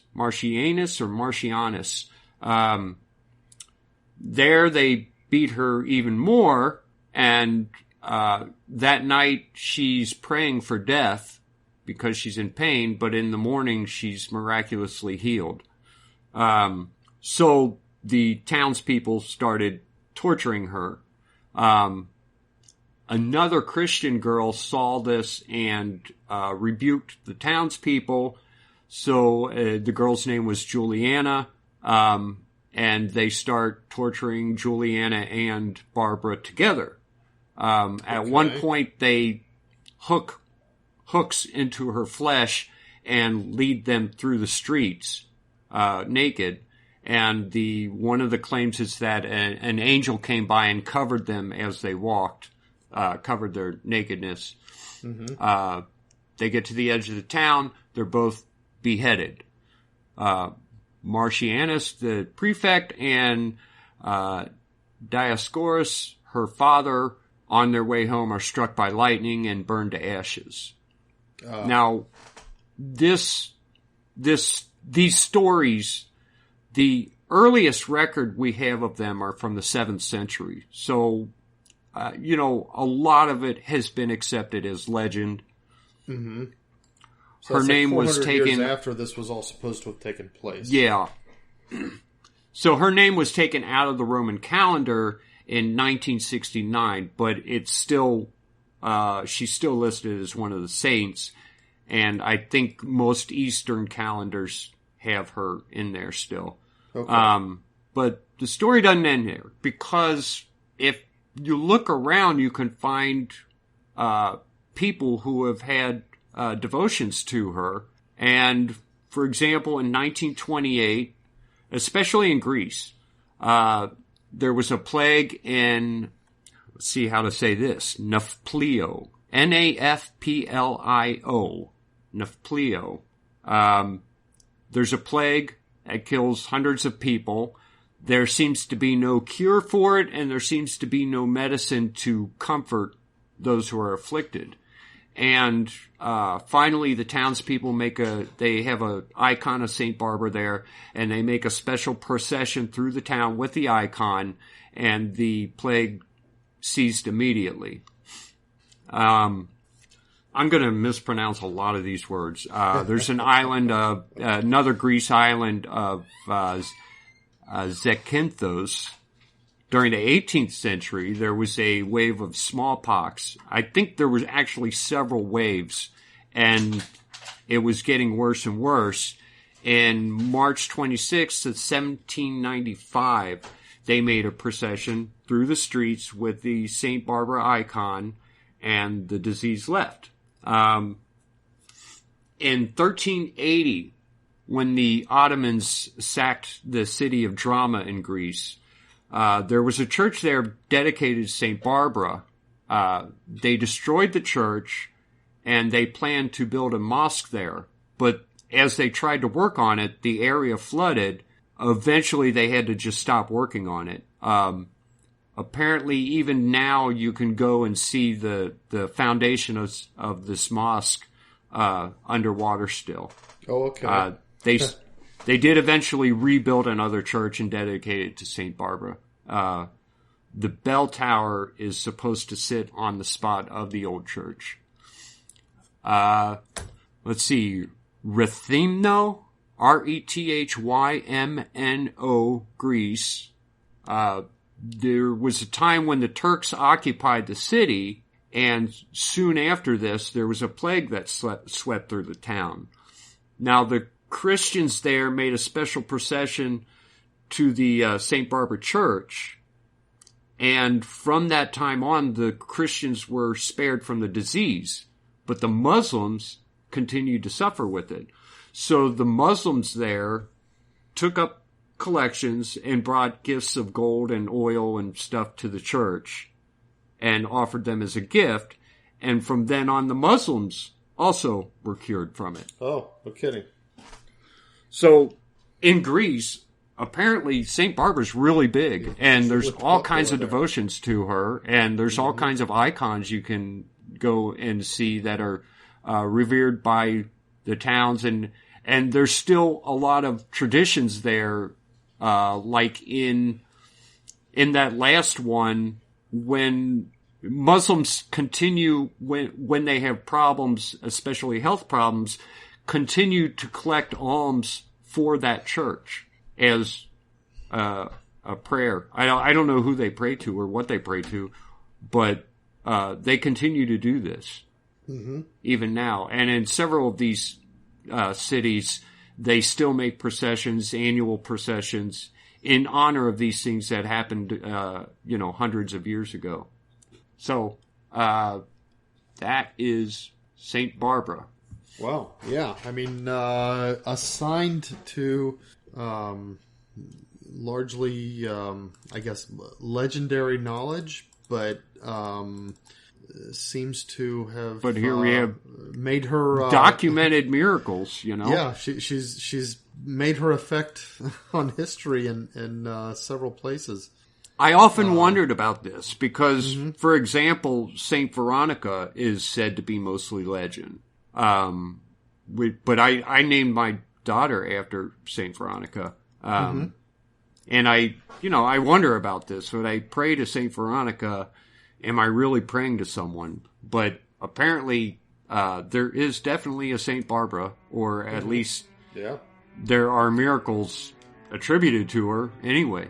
So it's neat because you hear a lot about the saints, but you don't hear an amazing number of miracles attributed to that saint, especially the old saints, Right. In modern days. Now, again, she's more of an Eastern saint, but still a saint. Well, cool. Saint Barbara, pray for us. She seems to be the patron saint of a lot of you know what? That's what I forgot. Branches and stuff. Hold on. Patron saint of artillerymen and military engineers and miners and anyone working with explosives. Anybody who might lose their lives suddenly. Right. This is in association with her with the lightning that killed her father. Also, the patron saint of mathematicians. I don't know why that is. She was supposed to be smart because she was taught by, in this tower. But that's an odd one, mathematicians. But, all right. Yeah, explosives. Okay, that's all I got. Well, thanks for listening, folks, and stay Catholic and think about what we said. And as always, keep circling those beads. And hopefully maybe next week we'll have better news. Yeah, or at least something more focused to talk about. More positive. Been kind of weird. Yeah. Yeah. All right. Thanks, folks.